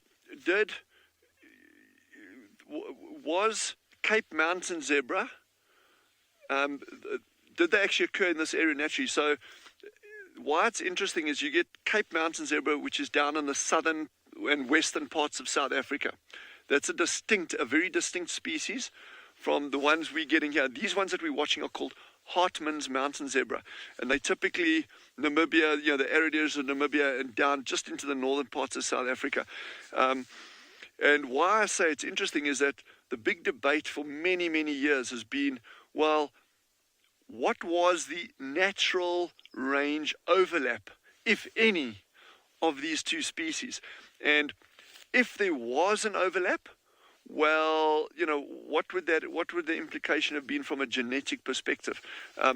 It's kind of generally accepted that they were mutually exclusive, but there's no, the problem with these things is because these species look so similar, and they could have overlapped at some point, and that becomes a conservation challenge to say, well, if you're going to have a reserve, well, and you want to start introducing animals, do you put in Cape Mountain Zebra or do you put in Hartmann's Mountain Zebra?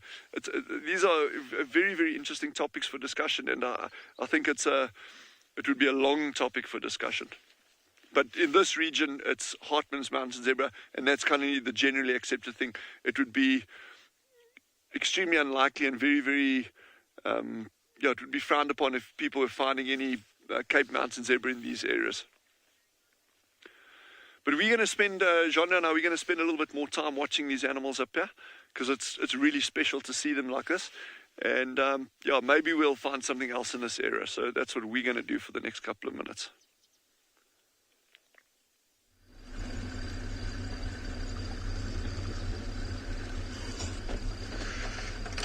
Welcome back to andBeyond Phinda Private Game Reserve, everyone. We're still with the same pride of lions that I had in that waterhole earlier, and it does seem that they are still on the hunt at the moment. They've walked probably about 2 kilometers now from that waterhole, and if you look over the shoulders of these lionesses, you'll see that there's a thicket, and there is another waterhole in that direction. And I think that they're moving from waterhole to waterhole because they know that as the sun comes out and it starts to become a little bit warmer, warthogs, impala, zebra, wildebeest, they're all going to be on the move to all the different waterholes. And I suspect that is what their plan is for today, is to hunt one of those animals. They're using the road at the moment because it's just comfortable and it's quiet. But the moment they spot anything, we'll probably see them move off the road. Now, that lioness in the front, you'll see she often walks, stops, looks, walks, stops, looks. She doesn't want to just go charging off down the road, which could give her position away. And so she'll take her time. There's no rush. There is lots of prey species around here. We've seen quite a few herds of impala. I'm just scanning now with my binoculars to see if I can see anything that's up ahead. There's some zebra herds far off in the distance, but it doesn't look like anything's too close by.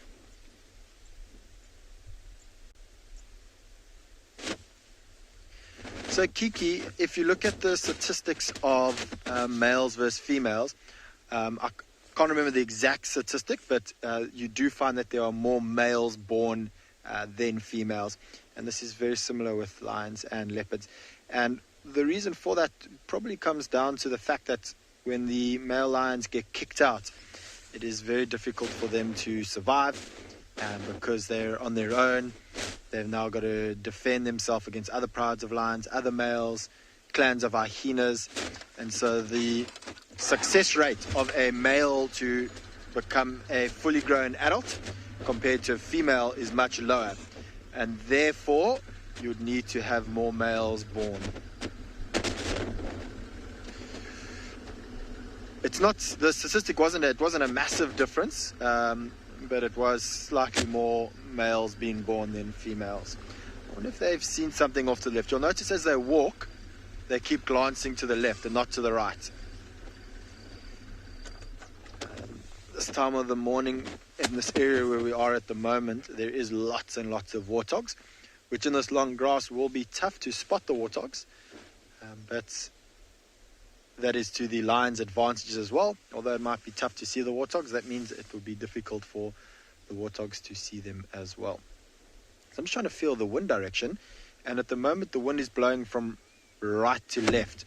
So actually the way they're looking down, so that's not the direction they want to hunt.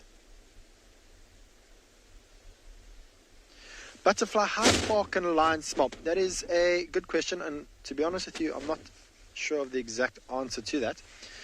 It does depend on wind. If there's no wind at all, although they've got a very good sense of smell, they can only smell something that's probably within a couple of maybe 50 meters or so. But with a very strong wind, they will be able to pick up on the sense of prey or kills. Now, that being said, I have once, with a bit of wind blowing, seen lions pick up on the scent of a giraffe carcass that was probably close to about 1 kilometer away. There was a very strong breeze, and I knew that they picked up on the scent of it because they all put their noses in the air, and you could see as they were busy walking, they just kept their nose in the air. But the exact distance that they can smell, I don't know, but like I said, it does depend on the weather conditions at the time. So I did hear the alarm of an impala up ahead, so I wonder if impala hasn't seen them or smelt them. Talking about smelling, it was only one alarm.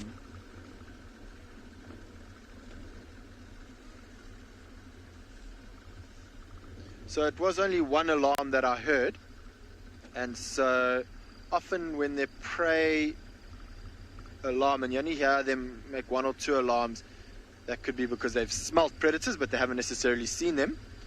And then when you hear that very aggressive alarm called a constant alarming, that is when they have seen a predator. And there is a beautiful bird while we're here. Myself, you want to quickly look in that yellow tree known as a fever tree. You'll see in the top left, that is known as a bachelor. And one of my favorite birds. You'll see a red face, a bit of red on the beak, and red legs. It's a bird that we will It is a bird that we'll often use to actually find carcasses. If you see vultures around and you see a bachelor in the area, it is often a very good sign that there is a carcass in the area, because they do scavenge just like vultures. All right, well, we're going to carry on following these lines, and we're going to link over to Sean, who has some lines as well. Okay, so we managed to find them again. And now the female was just calling, but very loud. I'm not sure what she was calling exactly. The cubs had disappeared from our screen. They had gone off to the left, and we couldn't see them. So I don't know if she was calling them or if she was calling the rest of the pride. I'm not sure. You can see now she's on the move again, but where she's going is quite interesting, because off to the left there where she's heading, we saw a hyena that was coming down a little bit earlier, maybe like, 10 minutes ago. So it seems like she's obviously not going to look for the hyena, but it could be potentially dangerous with the cubs. You know, the hyena might try, and if the cubs were alone, he could try and kill the cubs. Now it's unlikely because the mother is there. That's why I am happy to stay, because they do have the mother to defend them. And I can see the mother. She's coming up the bank. So we're going to sit, you'll see, just over here. Now the last time we saw the hyena, straight in front of us, it's going this way. Where's the mother going to come up? Okay, we are going to sit here.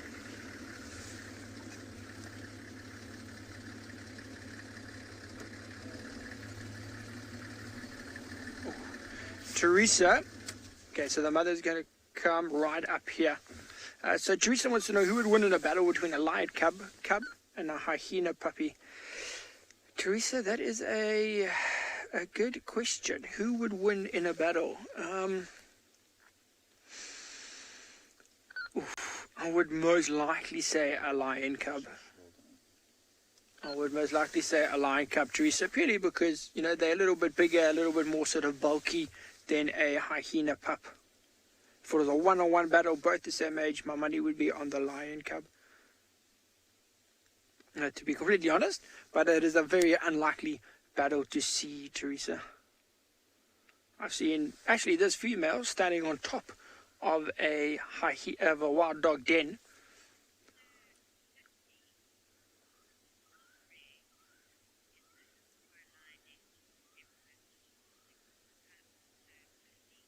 Okay, that's a good question, Sir 50. So Sir 50 wants to know, how rare is it for a lioness to give birth to just one cub?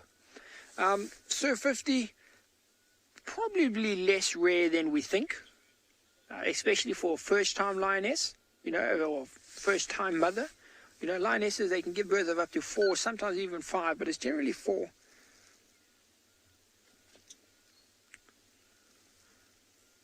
Sorry, I was just keeping quiet there as she walked, you know, 2.5 meters away from my leg. Yeah, so Sir 50, they can give birth up to 4. Generally, it will be 2 or 3, especially for the first time. I have not heard of just 1, but I'm pretty sure it does happen, Sir 50.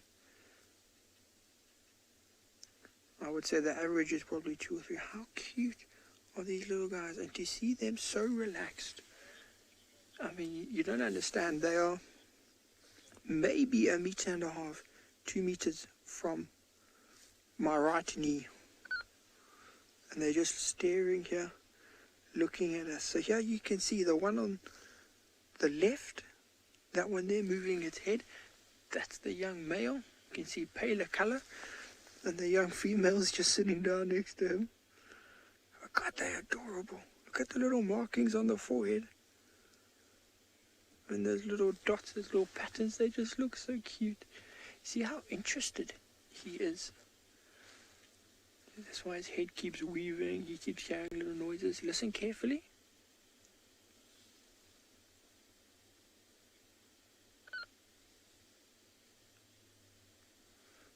So the young male across the river is calling.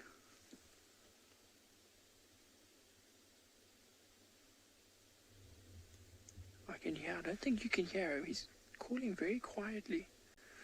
But he's calling. Now the mother is standing right behind our car. You can't see her, but she's just listening.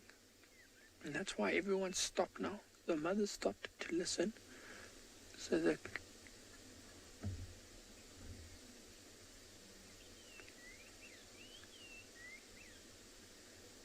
I don't know if you guys can hear that. The young male almost called properly. It was slightly louder. Okay, I'm hoping he's going to call a little bit louder now because I think he's lost sight of this female. So hopefully he's going to call. And then you should be, I'll keep quiet and you can hear. But now, how adorable is the little face. Look at the eyes, that white underneath the eyes. That's what tells us that this is a nocturnal predator that does the majority of their hunting at night. That's what the white stripes or it indicates. You'll see it on lions, you'll see it on leopards. Look at something like a cheetah or a wild dog. They got the black around the eyes because they hunt mainly during the daylight hours. God, it's so cute. See, they're just staring every time I sort of move a little bit. They're so inquisitive that they just sort of stop and look at any little noise on the car.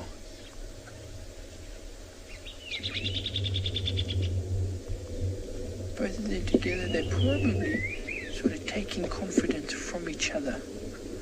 You know, the fact that they're both sitting this close. If it was just one, let's say Sir 50 was, you know, we only had one cub, I would be surprised if it would have stopped like this.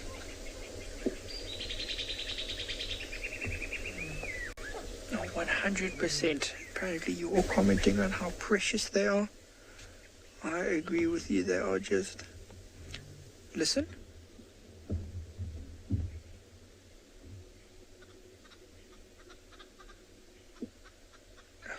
The mother was calling. Just behind us, she's trying to find them. There, listen.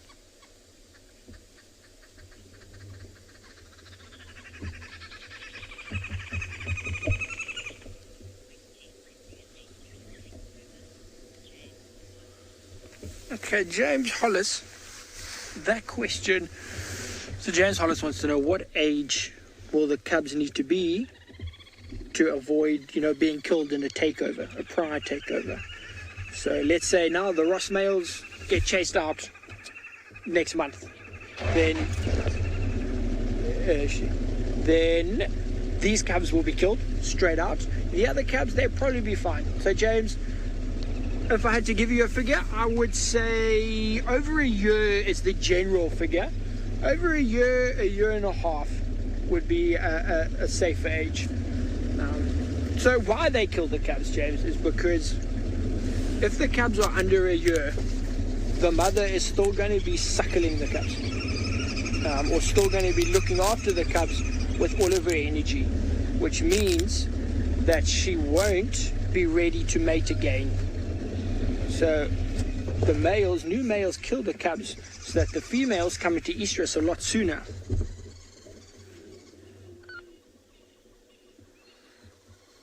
So they kill the cubs so that the females will be ready to mate a lot sooner, so that the males can mate and sort of solidify their claim of the pride. So as long as the cubs or the youngsters in the pride are old enough to not rely on the mother for milk and such like that, the cubs should technically be fine. So it ranges. When the Ross males took over the sub-adult female, this female and her brother, the young male, were just around between 1.5 and 2 years old, because they're now approaching 4, and the Ross males have been here just over 2 years. So it changes, James. But I'd say you want to be at least a year minimum when a takeover happens. At least a year. But the good thing is these lions are now heading towards a road, which is nice. We haven't driven on one of those in the morning yet. So we'll just loop around. Now the impalas that we saw, were down there, other side of all of these trees. So she's clearly not trying to hunt them anymore. And that's most likely because that young male is too close. So now he's roaring, which is giving their position away to these impalas. The impalas now know there's lions in the area, so that element of surprise is gone. And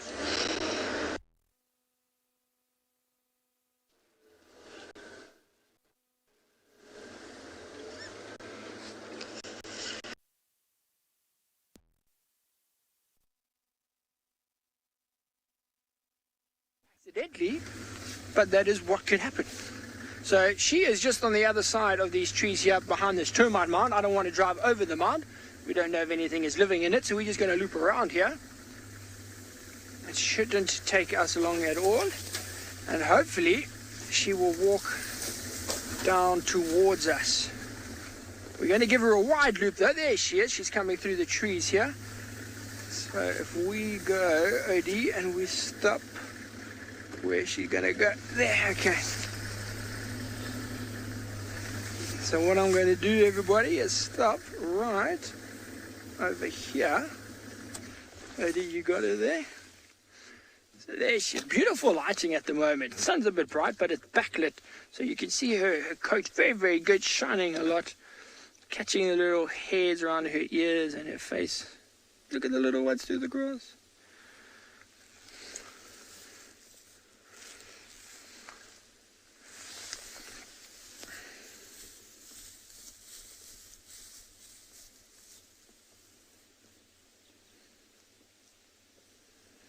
You can barely see the little cubs. That's the one good thing, you know, they're sort of colouring. And they're colouring in the grass now. So you hear that?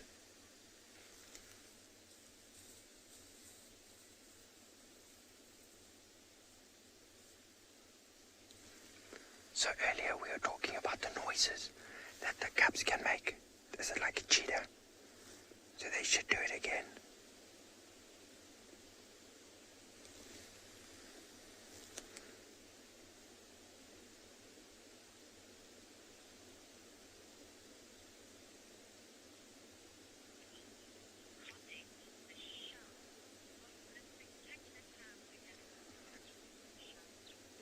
Michelle, 100%, they are being very accommodating for us.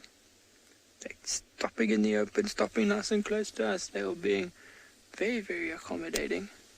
But what I'm actually going to do is I'm going to move.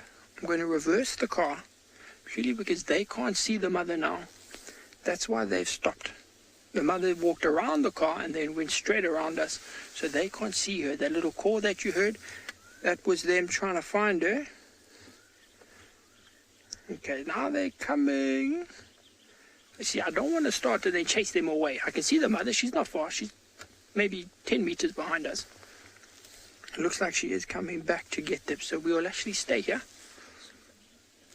You can't see her. I don't want to move the car. I know you can't see them. The bar's in the way. But now that they've moved closer to us, if I turn on, I don't want to scare them. So we're just going to sit here patiently. And what you guys can do is look at my beautiful face if you want. No, okay, they relaxed again. So let's see what happens now. No, okay, they're fine. Don't worry, don't worry. Okay, here comes the mother. So we are just going to stop over here. So if you shine or aim on the left there. So there you can see the mother, not very far. They now got a view of each other. So if she calls, they can see her, they can hear her, and they will come and join up. There we go, listen.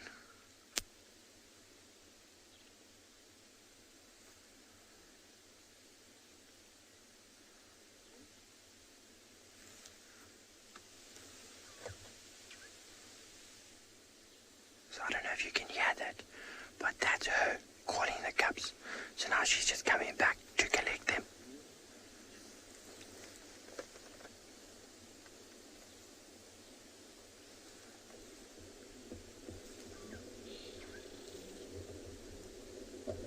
So now the young male's calling, but he's very far away, so there, listen.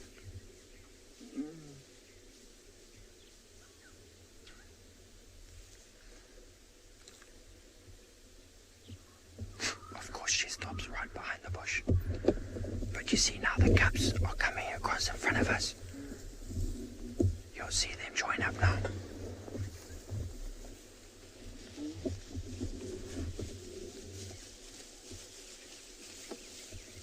So you can just see the grass moving. Can't actually see the cubs in there. You can just see the grass moving. But now they joined up. Let's go slightly forward. So it's always tricky, you know, you don't want to obviously separate them, especially with little cubs. You want to try to be obviously as sensitive as possible. That's why I just moved out of the way there so that they could get that line of sight of each other again and join up like this. And it all worked out perfectly. But have a look now. So now you can see as she's disappearing in there, you can notice the black behind the ears. So that black tells us that, well, that's just the follow me sign that the cubs are also watching. They're watching the black ears and the black tip of the tail, because that's how they follow in this long grass. I mean, we saw you could barely see the cub in the grass. So that's what they need to follow their mother. We were chatting about it the other day, you know, how they can keep up and how they can follow in this sort of vegetation. So even like that, I mean, it's hard to see, but that black just stands out so much more than anything else on the line.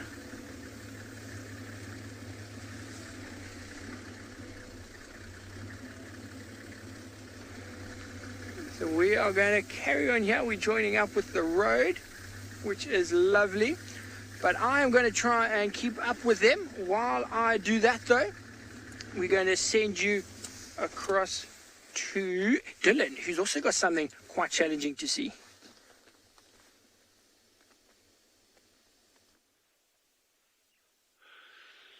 So we just noticed as we were driving along, and this is the second time we've seen it with these ones, a little armored ground cricket that's been impaled by a butcher bird on this acacia. And he's actually, the spine at the bottom is not the one that's got him. There's a spine that's actually gone through right through his back over here. This is not fresh. You can see it's quite dried out already. But typically these butcher birds will actually come back and feed on these kills. So it's almost like a larder in a kind of way. And you'll often see, if you've got one kill on a tree, they have these preferred larder sites.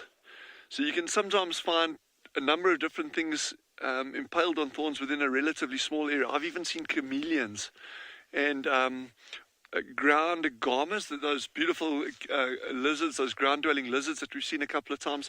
I've seen them impaled. I've seen a striped mouse, this beautiful little mouse with these black stripes on his back, very, very common here. I've seen them impaled by these shrikes as well.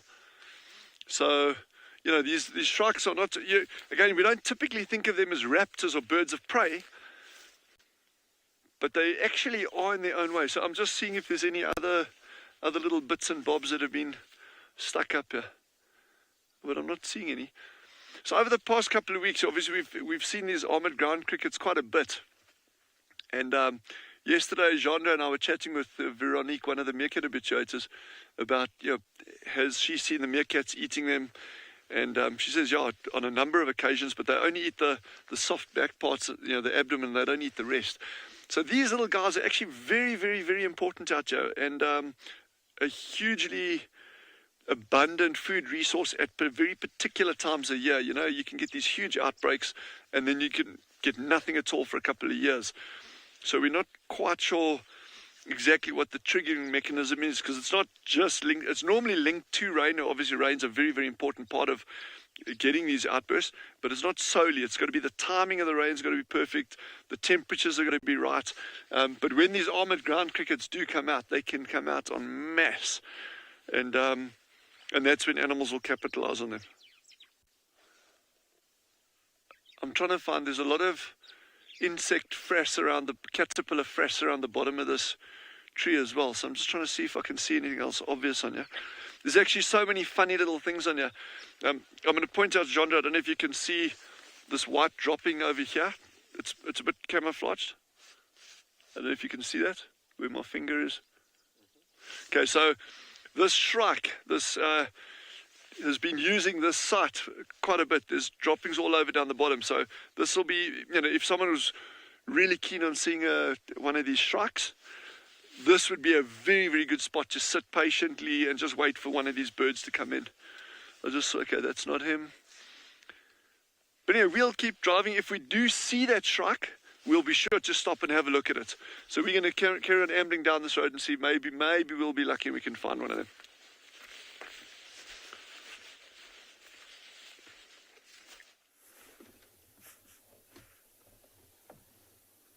We're not ambling nowhere. We are sitting with some buffalo bulls that are not doing too much. The only thing that they have successfully done this morning is come down to Ndlovu Dam and have a drink, but that was in the dark, so we couldn't show you. But now they're up here on this little crest. Most of them you can't actually see because they're sitting down just resting. And this one is just chewing the cud. But what I particularly like about this buffalo bull is the hair on his chinny chin. He's also very fluffy this morning and does not look very impressed with life. But I suppose it's the typical look of the buffalo.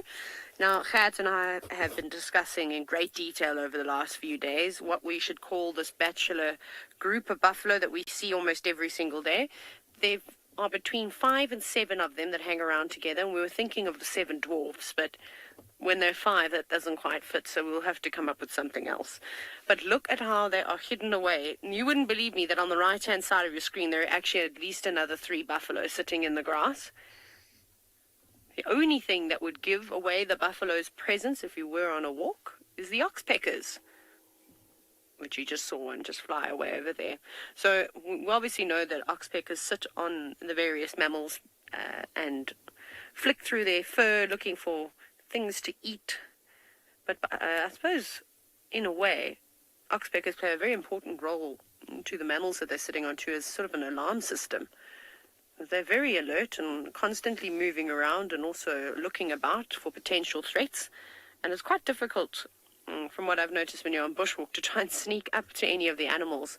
And it's really a saving grace for us on foot, because the last thing that you want is to bump into some buffalo or even a rhinoceros that's maybe fast asleep, or, something big. And if you listen very carefully, you'll hear those oxpeckers make that sort of drilling sound. And it's a very important call to learn.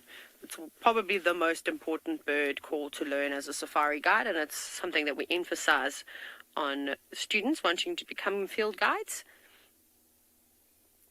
because it could literally save your life. He's up on a termite mound, though, much higher than the rest of the buffalo that are sitting down below. I think he might have just been grazing up onto that mound. It doesn't look like it's very active anymore. Maybe there was some nice sweet grass.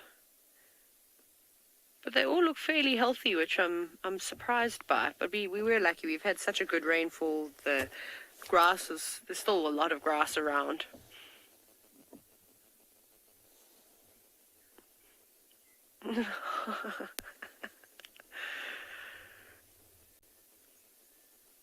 I've had a very terrible suggestion coming from Final Control this morning, and I shall repeat it.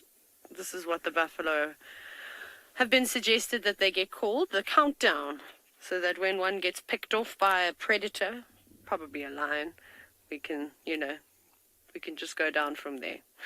And that's what the lions will be going after. They will be targeting these smaller herds of duggar boys rather than going for a bigger herd. It's obviously much easier to do so.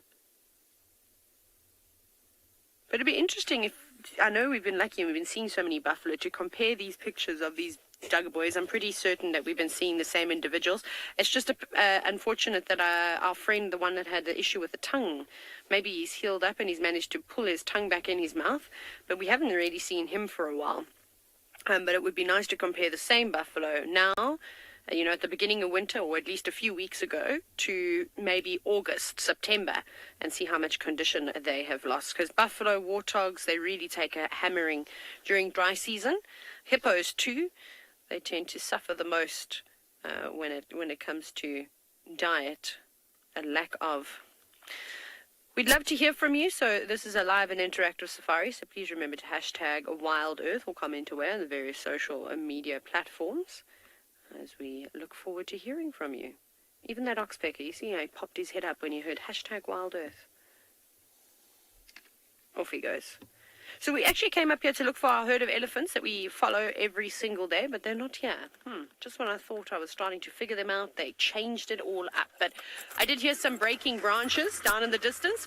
It's a really nice warm day today, so maybe we'll be lucky and we'll actually catch the herd of elephants drinking at Ndlovu Dam, which is just down over there, before the drive ends. They sort of always come 10 or 15 minutes after the drive is finished. And then I cannot tell you, when I say there's, 3 or 4 breeding herds of elephants and there's like 60, 70 elephants just surrounding the dam. It's quite spectacular. So I'm going to head back down in that direction and see if some of them aren't making their way to have a drink already. What is the time?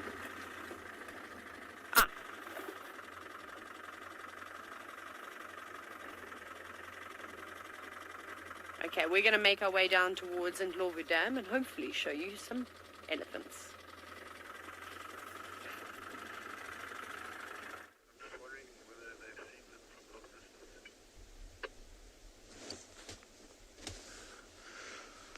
Right, so we're still watching these lions. They were showing some interest in a warthog not too long ago, but that warthog got lucky and managed to disappear.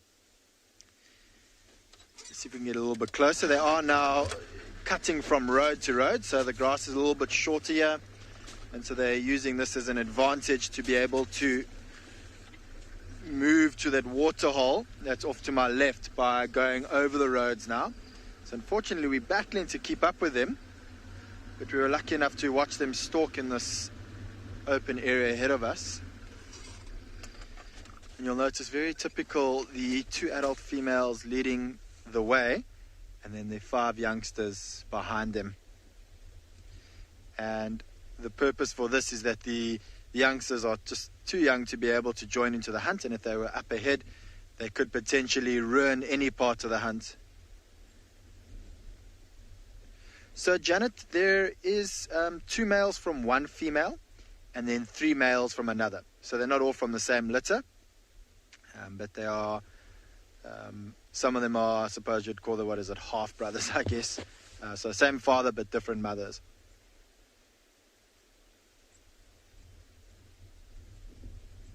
And there they go. All right, I think we're going to unfortunately lose them again very shortly. They are heading to a very beautiful waterhole in the direction they're moving to now. And often around this time of the day we see lots of zebra heading down to drink there. So I'm sure that is exactly why they're heading that way.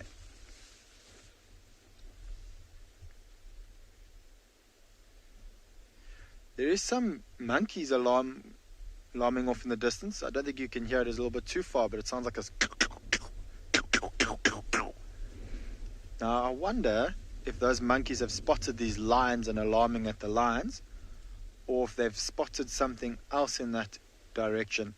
So I think what I might do is, I kind of know where these lions are heading to. Unfortunately, I'm not going to be able to follow. We'll get them on the other side.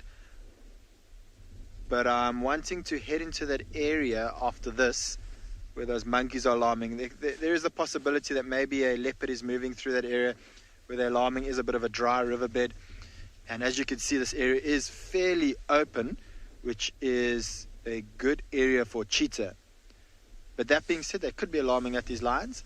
But I just wonder, it is very far away where those monkeys are alarming. So even if they've seen the lions from this direction or this distance, I'm not sure they would necessarily alarm call at them. Alarming.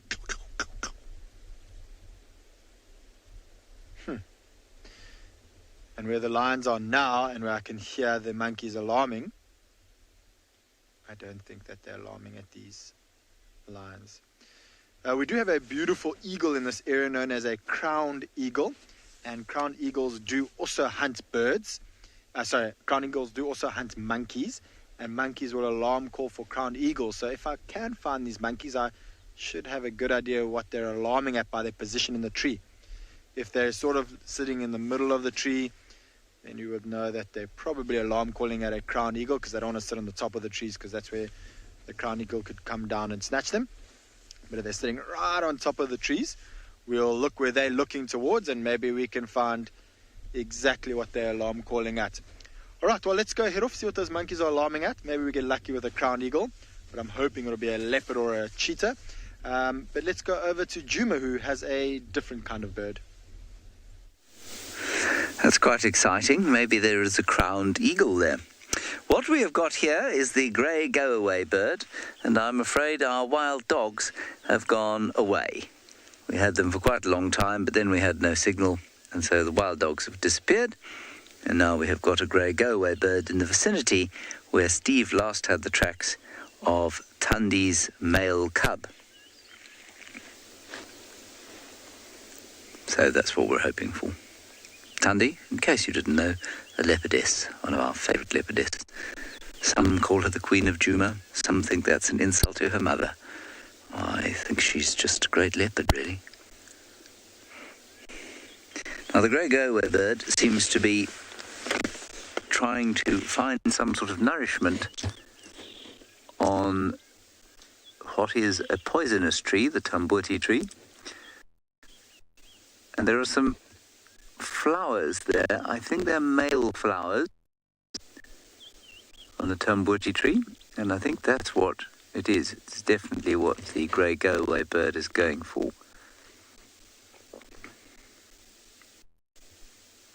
Very indistinct, sort of maroonish green flowers.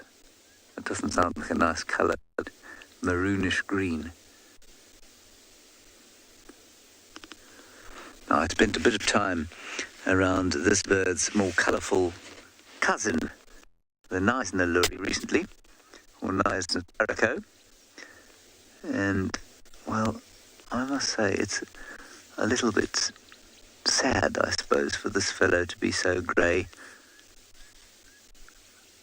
Yet he is a magnificent bird, nevertheless.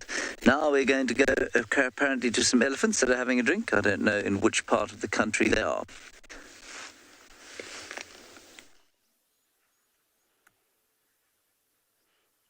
They are having a drink, and they have come down to Ndlovu Dam, just as I suggested a moment ago. And it is indeed my favourite herd, and I know it's my favourite herd because there in the middle is a rather large elephant cow with a keyhole in her ear.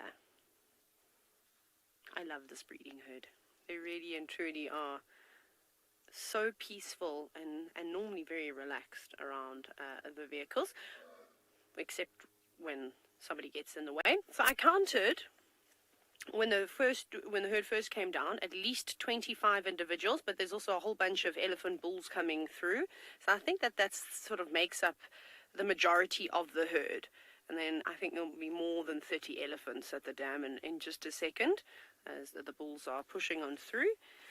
But you can see them there. It's funny how also the elephants also change up where they drink. So this herd loves to drink in that corner.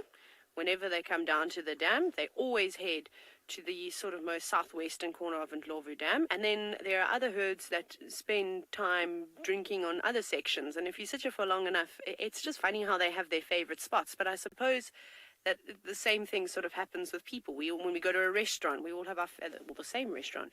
You have your favorite table that you like to sit at, or, you know, if you're out here in the bush, I see certain students sitting under the same tree all the time.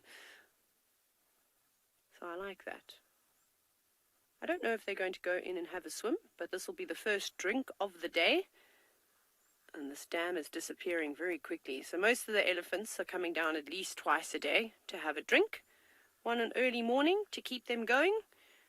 And then off they go. They don't spend too much time, and then they come back in the afternoon where they tend to have a little bit of a longer drink. There's some more that have decided to drink on that side of the dam.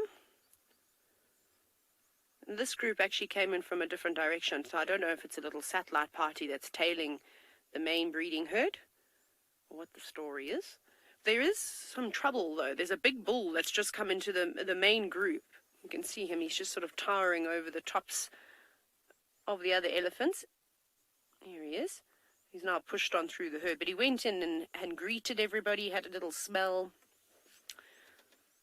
the cows seem to be quite happy with him. He didn't really push anybody around too much, didn't bother any of the youngsters, so they're tolerating him. You can see that he's a busybody, he can't help himself. But to just check all the cows, to see if any of them are coming into estrus. I don't know if you can hear the sounds. I have lost the call with Rebecca, who's directing today, so I'm just waiting to hear her wonderful voice in my ear again. There we go.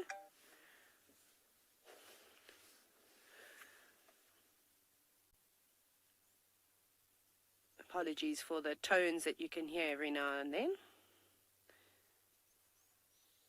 See, having a drink and then already starting to move off.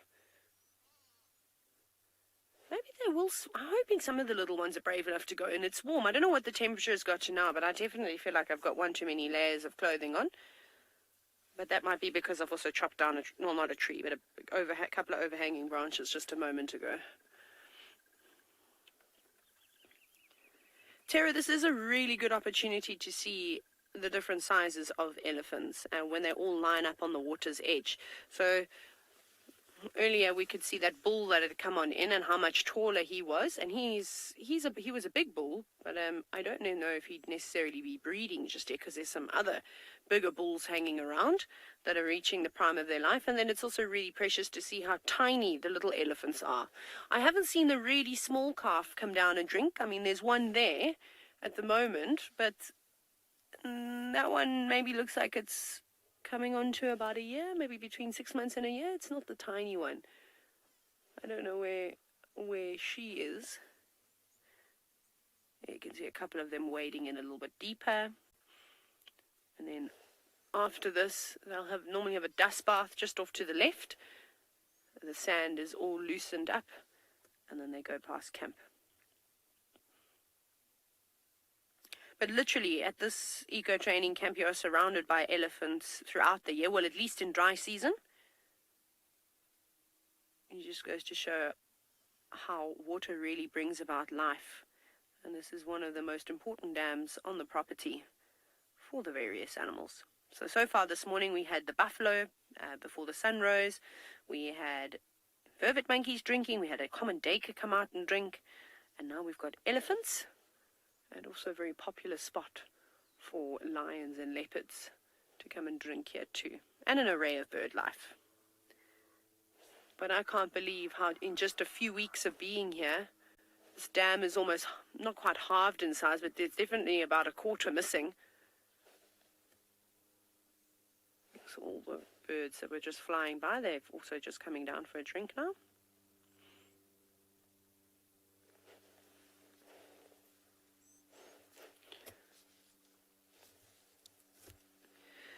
Richard, I think when elephant bulls come into must, they're just a bit more sort of assertive and quite keen on mating. I mean, these bulls are constantly moving around. Remember, they don't really spend too much time with the breeding herds.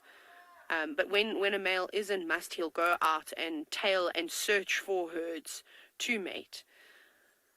But I'm just trying to think, if a bull wasn't in must and there was a cow that was in estrus, surely he'd be able to mate with her. I can't see why he wouldn't be able to. So then maybe the breeding, when the opportunity arises, he'll take it, but there are certain times of the year. And that, of course, depends on a number of different things for how long an elephant comes into must, when an elephant comes into must. That's a young elephant having a tantrum, just by the way, if you're wondering what those sounds are. Probably trying to suckle, and mom's not allowing it. And in this area, you wouldn't find that any of the younger bulls would be coming into must too soon, because there are so many big dominant males around in this area. They're going to suppress that hormone within the bulls. It's on private game reserves that are maybe sort of fenced off, that don't have any really big elephant bulls, where you'll find youngsters, in their early 20s coming into must. But they shouldn't really be allowed to mate. They're not in their prime time of their life. When a bull reaches late 20s, early 30s into their 40s, that's really good. A good time for them to breed, because they're almost fully, not quite fully grown, but they're very large. Their bodies are filled out. They might have decent tusk size if they've got good genetics, if they're mature. Yes. Oh, they're coming around now. So they just did a little loop, not much sand throwing. The herd could actually come right up towards us now.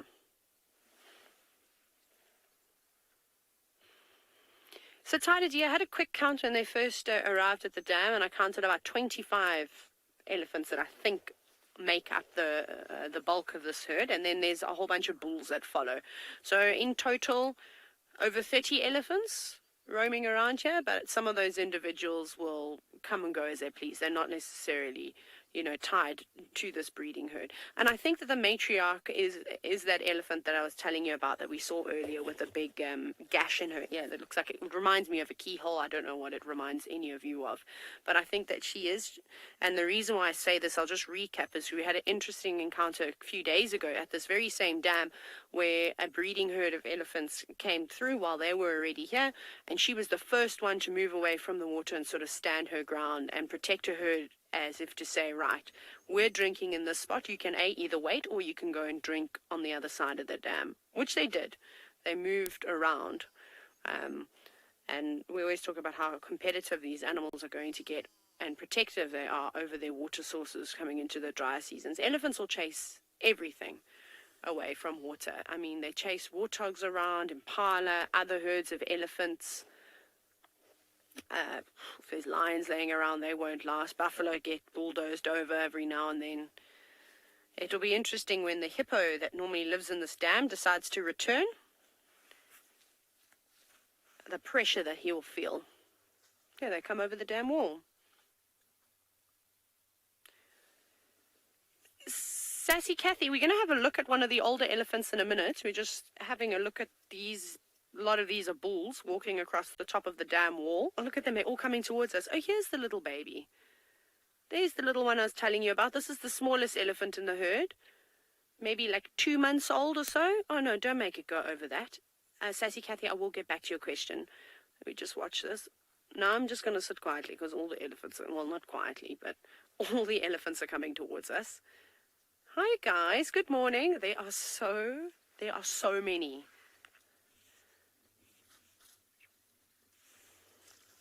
All choosing their different route.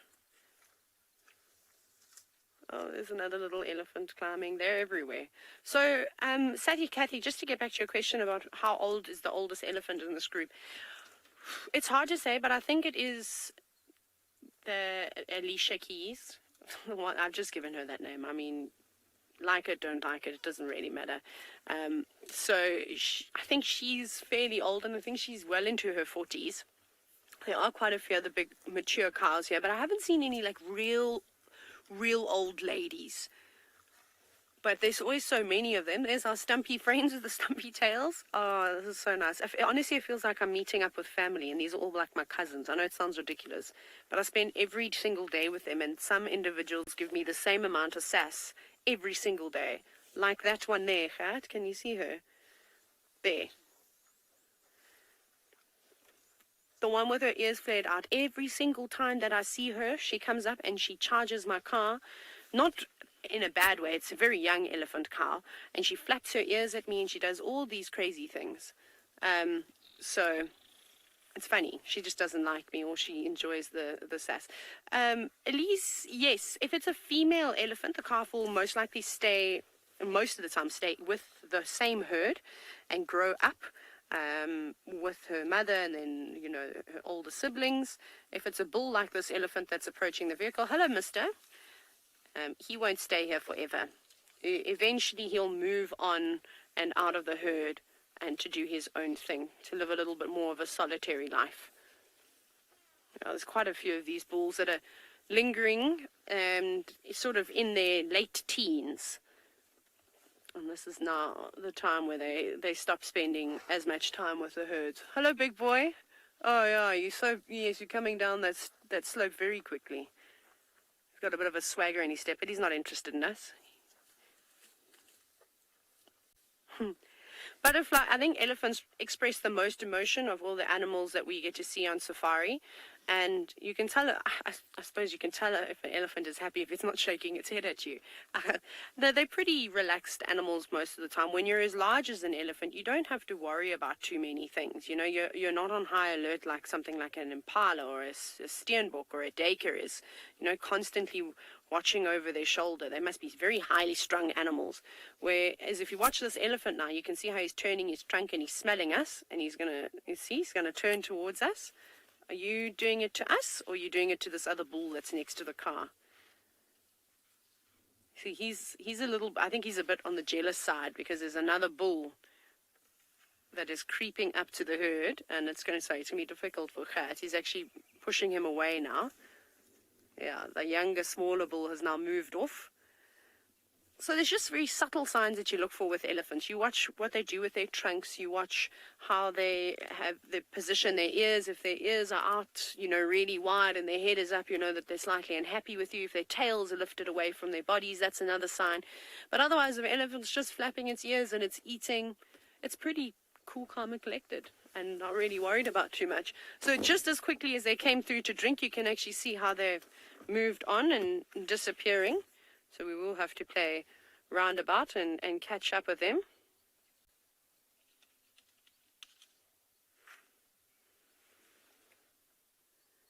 And there they go. Back off to the southern section of the reserve, where they'll spend most of the day feeding, and probably where we'll find them this afternoon on the sunset safari.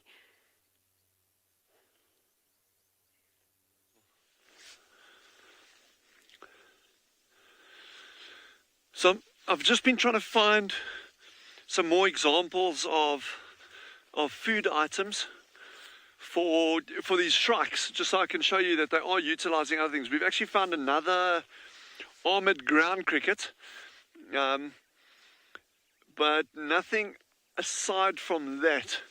But we're just going to keep moving through the shrike's territory. We actually saw him a little bit earlier as well, but he was very, very far in. So that wouldn't have been a great sighting. But we'll keep moving and seeing if we can find anything. But in the meantime, I came up with a joke. What do you call a shrike's larder? An enchilada. Okay, that was very weak. That was very weak. But let's keep moving down this road here and seeing. We're checking. So the key thing with these larder sites for these shrikes is they like these acacias with the spines. We've got lots of other ones like this one in front of the vehicle over here. This blackthorn acacia. But these are not spines, these are hooked thorns, so it obviously becomes very awkward or difficult for the shrike to actually impale anything on that. So I've seen prey items on them before, but very, very, very seldom used. It's normally the acacias or any bushes with very sharp spines. That's what these shrikes are using a lot. So we're going to keep on ambling down the road and hopefully we can find one for you.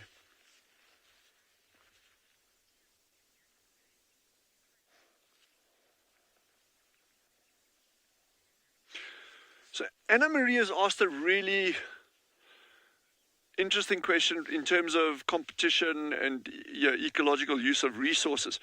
Anna Maria has asked, would another bird steal a prey item from the shrike that's been impaled on a bush? I've never seen it personally, but I would imagine it would absolutely happen. And not necessarily another bird. It could be... like I mentioned earlier, I've seen lizards impaled, I've seen mice impaled.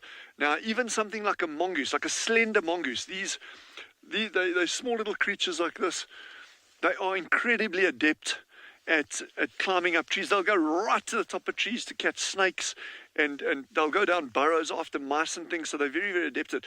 If they found food items like that impaled, I would be stunned if they didn't go for food items like that. So that's a very, very good question, a very interesting question. And in these environments, in fact, pretty much any environment, animals have to work for their food, and to be able to find a food package like that that's just sitting out in the open, it's there, it's impaled, it's easy to get to, I think animals would go for it, and other birds included. Wow, this is beautiful out here.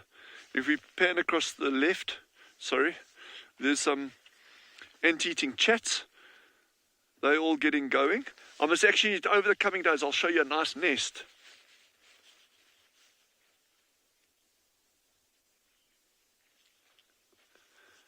Shelley has just asked, in terms of these trees that we've been looking at, there's those ant-eating chats there. Are they spikes or thorns? And these are thorns. So you can call them spikes as well, but they are definitely thorns.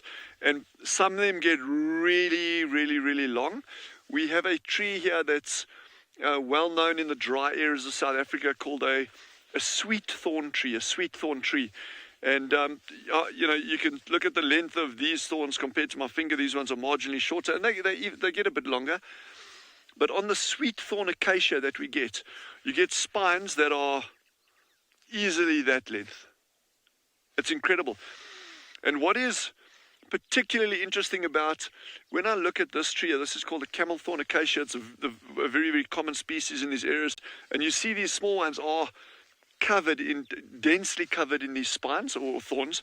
But as the tree gets older and larger and taller, you tend to find that the thorns get shorter and shorter and shorter, and the tree is putting less energy into that defense. And the reason is simply the likelihood of predation or herbivory, it's predation on a plant, from animals grows less and less and less as the tree gets bigger and bigger and bigger. So rather than investing all your energy or a lot of energy and time into producing these things, these thorns, rather put your energy and time into producing leaves. So although the adults have got thorns, they're a lot smaller, more reduced, as opposed to having these very, very densely spiny, thorny branches when they're smaller. So that's very interesting. Good question. Now we're going to carry on down this road and see what else we can find. We'll keep our eyes peeled. If we find any other interesting prey items from these shrikes, we'll stop and have a look at it.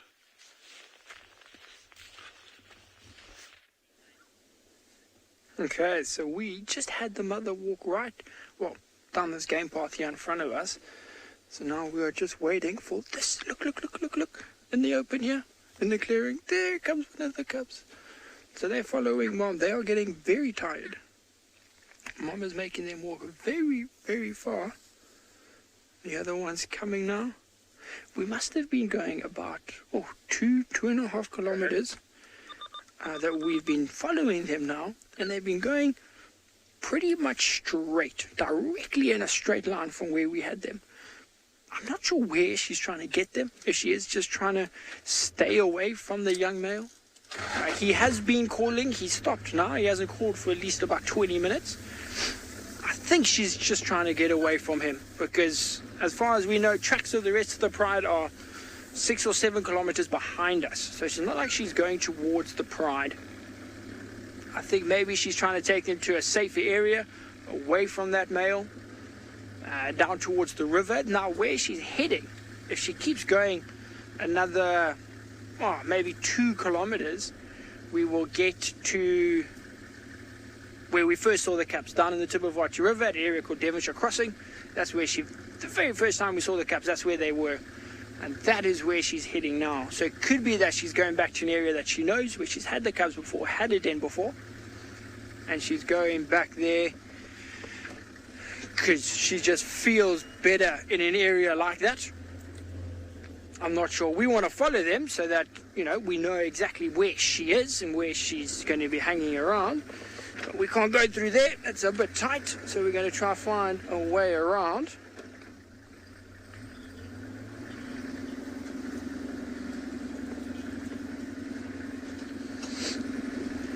Okay, James, just careful of the thorns here. So James has a question. He wants to know if the cubs are at an age where they will learn to hunt. So James, not really, no. These cubs, they will be playing. So they will play around and they will play with each other and maybe chase like a mongoose or hunt each other, but not a proper hunt, no. She's not going to take the cubs with her while she goes and catches impalas or anything like that, James. Whatever learning they're doing is just play learning amongst each other.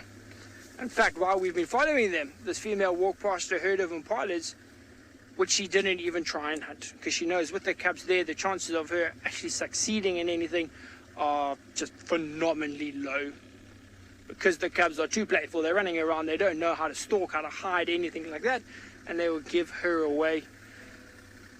So she didn't even try and hunt there. Now it's amazing how quickly they just disappear. Phew, gone, nothing. It's only been like 15 seconds since we last saw them, and they're gone. So what we're going to do is see if we can find them. While we try and find them, we're going to send you back across to, I think, Dylan, who does have a lioness.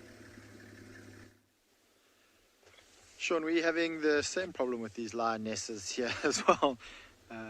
They've been disappearing on and off through this grass, and it seems that they're having a bit of a tough morning today. They've just chased their second, or I think maybe actually their third warthog, and they've just missed it. You can see by the way they're looking around, trying to actually work out maybe exactly where this warthog has run off to.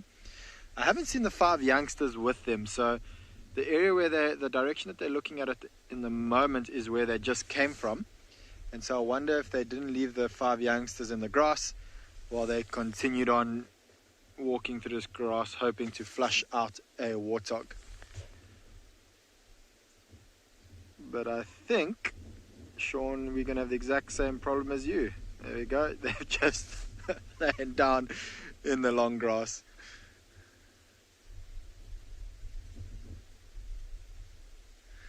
All right, well, while we wait for them to hopefully get up and continue on hunting, let's head over to Tswalu with a little tiny bird.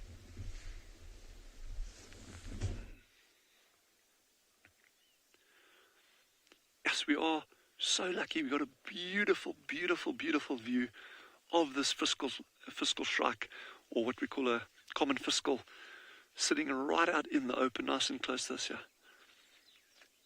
Also known in some areas colloquially as a butcher bird, because of the habit that we were chatting about earlier of actually impaling insects and even vertebrates on these big spines. And just for those of you who enjoy your birds, this is quite an interesting example of the species. You'll notice it's got a beautiful white eye stripe, very, very distinct eye stripe, and that is what we call the western race. So it's not a subspecies, it's just a race, it's just a variant on the species. And the others don't have that. The typical ones that you'll see down south, further south in the Cape and the eastern regions of South Africa don't have that white eye stripe. Yeah, beautiful light on it. Genre, have you got this on your bird list yet? I think you do, you must have, huh? Yeah, Genre is nodding, he's saying he hasn't got the western race yet. This is his first good sighting of it.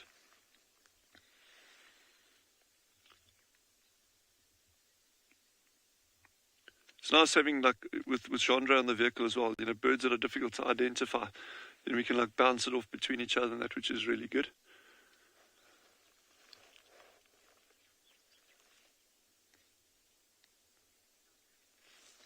Donna has asked if these birds have any predators of their own. Absolutely. And I am really hoping to find... Did it fly into the ground there, Chandra? I'm going to go back a little bit. I'm really hoping to find a bird called a gabar goshawk. And that is a brilliant little predator. And they will go for these birds. Sorry, we're just going to go back and see if he's actually caught something here. He may have. I'm not sure... Okay, we don't see him. But yeah, so these birds will get predated on by other things, and notably birds of prey. If they are on a nest, and they make these really, really well camouflaged little nests. Oh, he's actually on the ground there, to the left of this tree over there. That little bush is actually there. He's flying, but he's caught something. I'm going to try to keep watching him. He's going. He might even impale it. Oh my goodness. Okay, this is difficult to see. We're going to watch where he goes. We're going to try to keep following him. Okay, wait, we'll even go forward, yeah, if we have to. He's just crossed the road ahead of us, and he's going across there. Okay. Wow, okay, now he's flying miles away now. Oh, jeez. Oh, my goodness. Sorry, man, that was that we were trying to like find where the bird was sitting on the ground, and before we knew it, boom, and then he just flew all the way across like this, crossed the road about 100 yards in front of us, and carried on going into the... Can't technically say we saw the actual kill, but we saw a kill. That's like getting to like a lion's just after they've got the buffalo or the cheetah after a springbok. I can't believe it. Huh? How cool is that? So there we saw the actual larder, then the bird perched out here, boom, then he flew off to go hunt. You saw him leaving the perch there. And then as we reversed back, by the time we stopped, he'd already caught something and then flown off. So we're going to pull forward. Maybe we're lucky we get another sighting of him. Let's just see. Hey, this is great.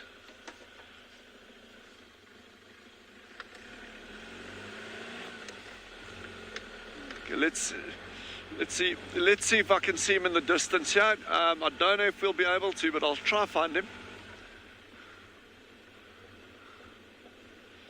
And so very typically they'll be perching out in the open. Like say, he kind of crossed roughly where we are now and carried on flying. I'm just going to stop here and give a quick scan with binoculars.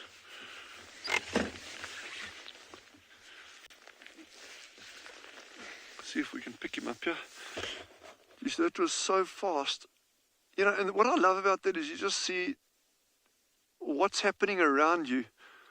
Often we're so focused on the typical kill of big predators.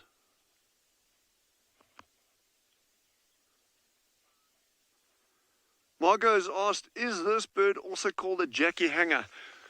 And 100% correct, it is called a Jackie Hanger. That's another colloquial... in fact, a Jackie Hangman. Jackie Hangman is another colloquial term for these birds. And yeah, that comes back to our chat the other day about the snake weasel. Have you got it? Okay, I'm going to sit dead still. Jean-Dre has found the bird. I'm not going to move. Okay, it's super fast, facing to the north, sitting on that tree in the far distance over there. And again, that name Jackie Hangman comes from derives from that same habit of impaling or killing prey by impaling them. Well, so we're going to move forward a fraction, see if we can get a better view. And yeah, this is very exciting. So let's do that.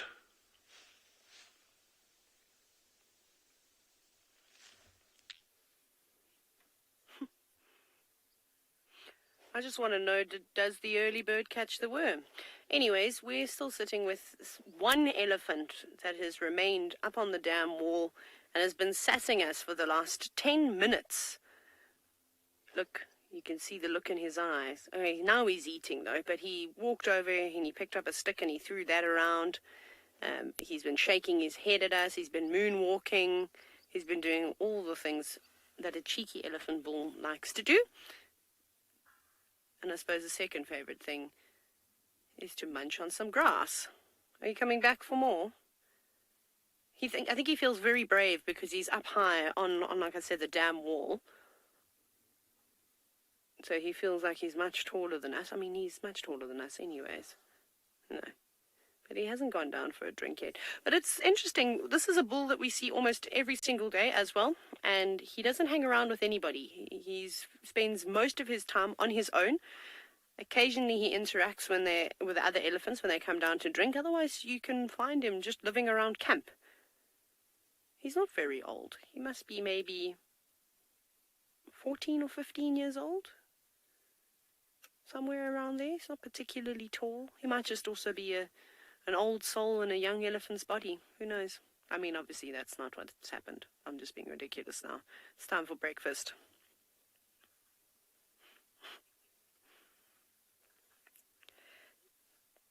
So this elephant has still got a long, healthy life ahead. Jetpack boy, a lot of elephants, unfortunately, end up losing their lives to malnutrition. So elephants don't theoretically starve to death. Because starvation normally happens over, it's a fairly quick, not quick, but a shorter process than what happens to elephants. So elephants only have a certain amount of teeth, of molars that come through. And that's why scientists sort of suggest that elephants can live anywhere between the age of about 50 to 70 years or so. They get a new set of teeth that pushes through every 10 years, but I think that very much varies on what an elephant is feeding on. I think maybe the elephants in this area where the vegetation gets quite tough, for a few months of the year and will wear down their teeth quicker, probably don't live as long as, say, an elephant that's living in East Africa, in Kenya, in the Masai Mara, for example, where they spend most of their time just feeding on grass and it's available throughout the entire year. So they live a very full life. So once those teeth start to wear down and they're kind of on their final set, the elephants will move down to marshes, to rivers, where the vegetation is a bit more lush and a bit more forgiving on their mouths, because you remember they aren't able to grind down the food as well. Yes, big boy. And then slowly but surely they sort of wither away, which is quite sad. Every now and then lions will take them, but not all the time. Maybe disease and things like that. Limp Grimble, no. Elephants walk incredibly silently. So when an elephant is walking past you, you don't actually feel like a shudder in the ground or anything like that, even though they're so enormous. Funny enough, it's the animal that sneaks up to you most of the time. Most safari guides will have a story of some sort, whether it be in a vehicle or on foot, where an elephant has ended up just a few meters behind them and they only realized at the last second. But it's happened to me on foot, actually, in the eco-training camp a couple of times, which is why it's so important to have your wits about you. So when an elephant walks, they've got this sort of spongy, fatty tissue in their feet. And even when they walk over vegetation, like sometimes like there's a stick on the ground or some leaves, it doesn't make that much noise. They're very gentle with the way that they walk. If they run, then you might hear their feet scuffing, but again, you don't feel that shudder like if a herd of 100 buffalo were stampeding across the plains, or zebra, that you kind of hear. So they're fairly quiet. But when there's a breeding herd around, you always know they're around, because there's somebody that's unhappy. One young calf that throws a tantrum and screeches as loud as it possibly could. And there's lots of rumblings, lots of interaction and communication going on.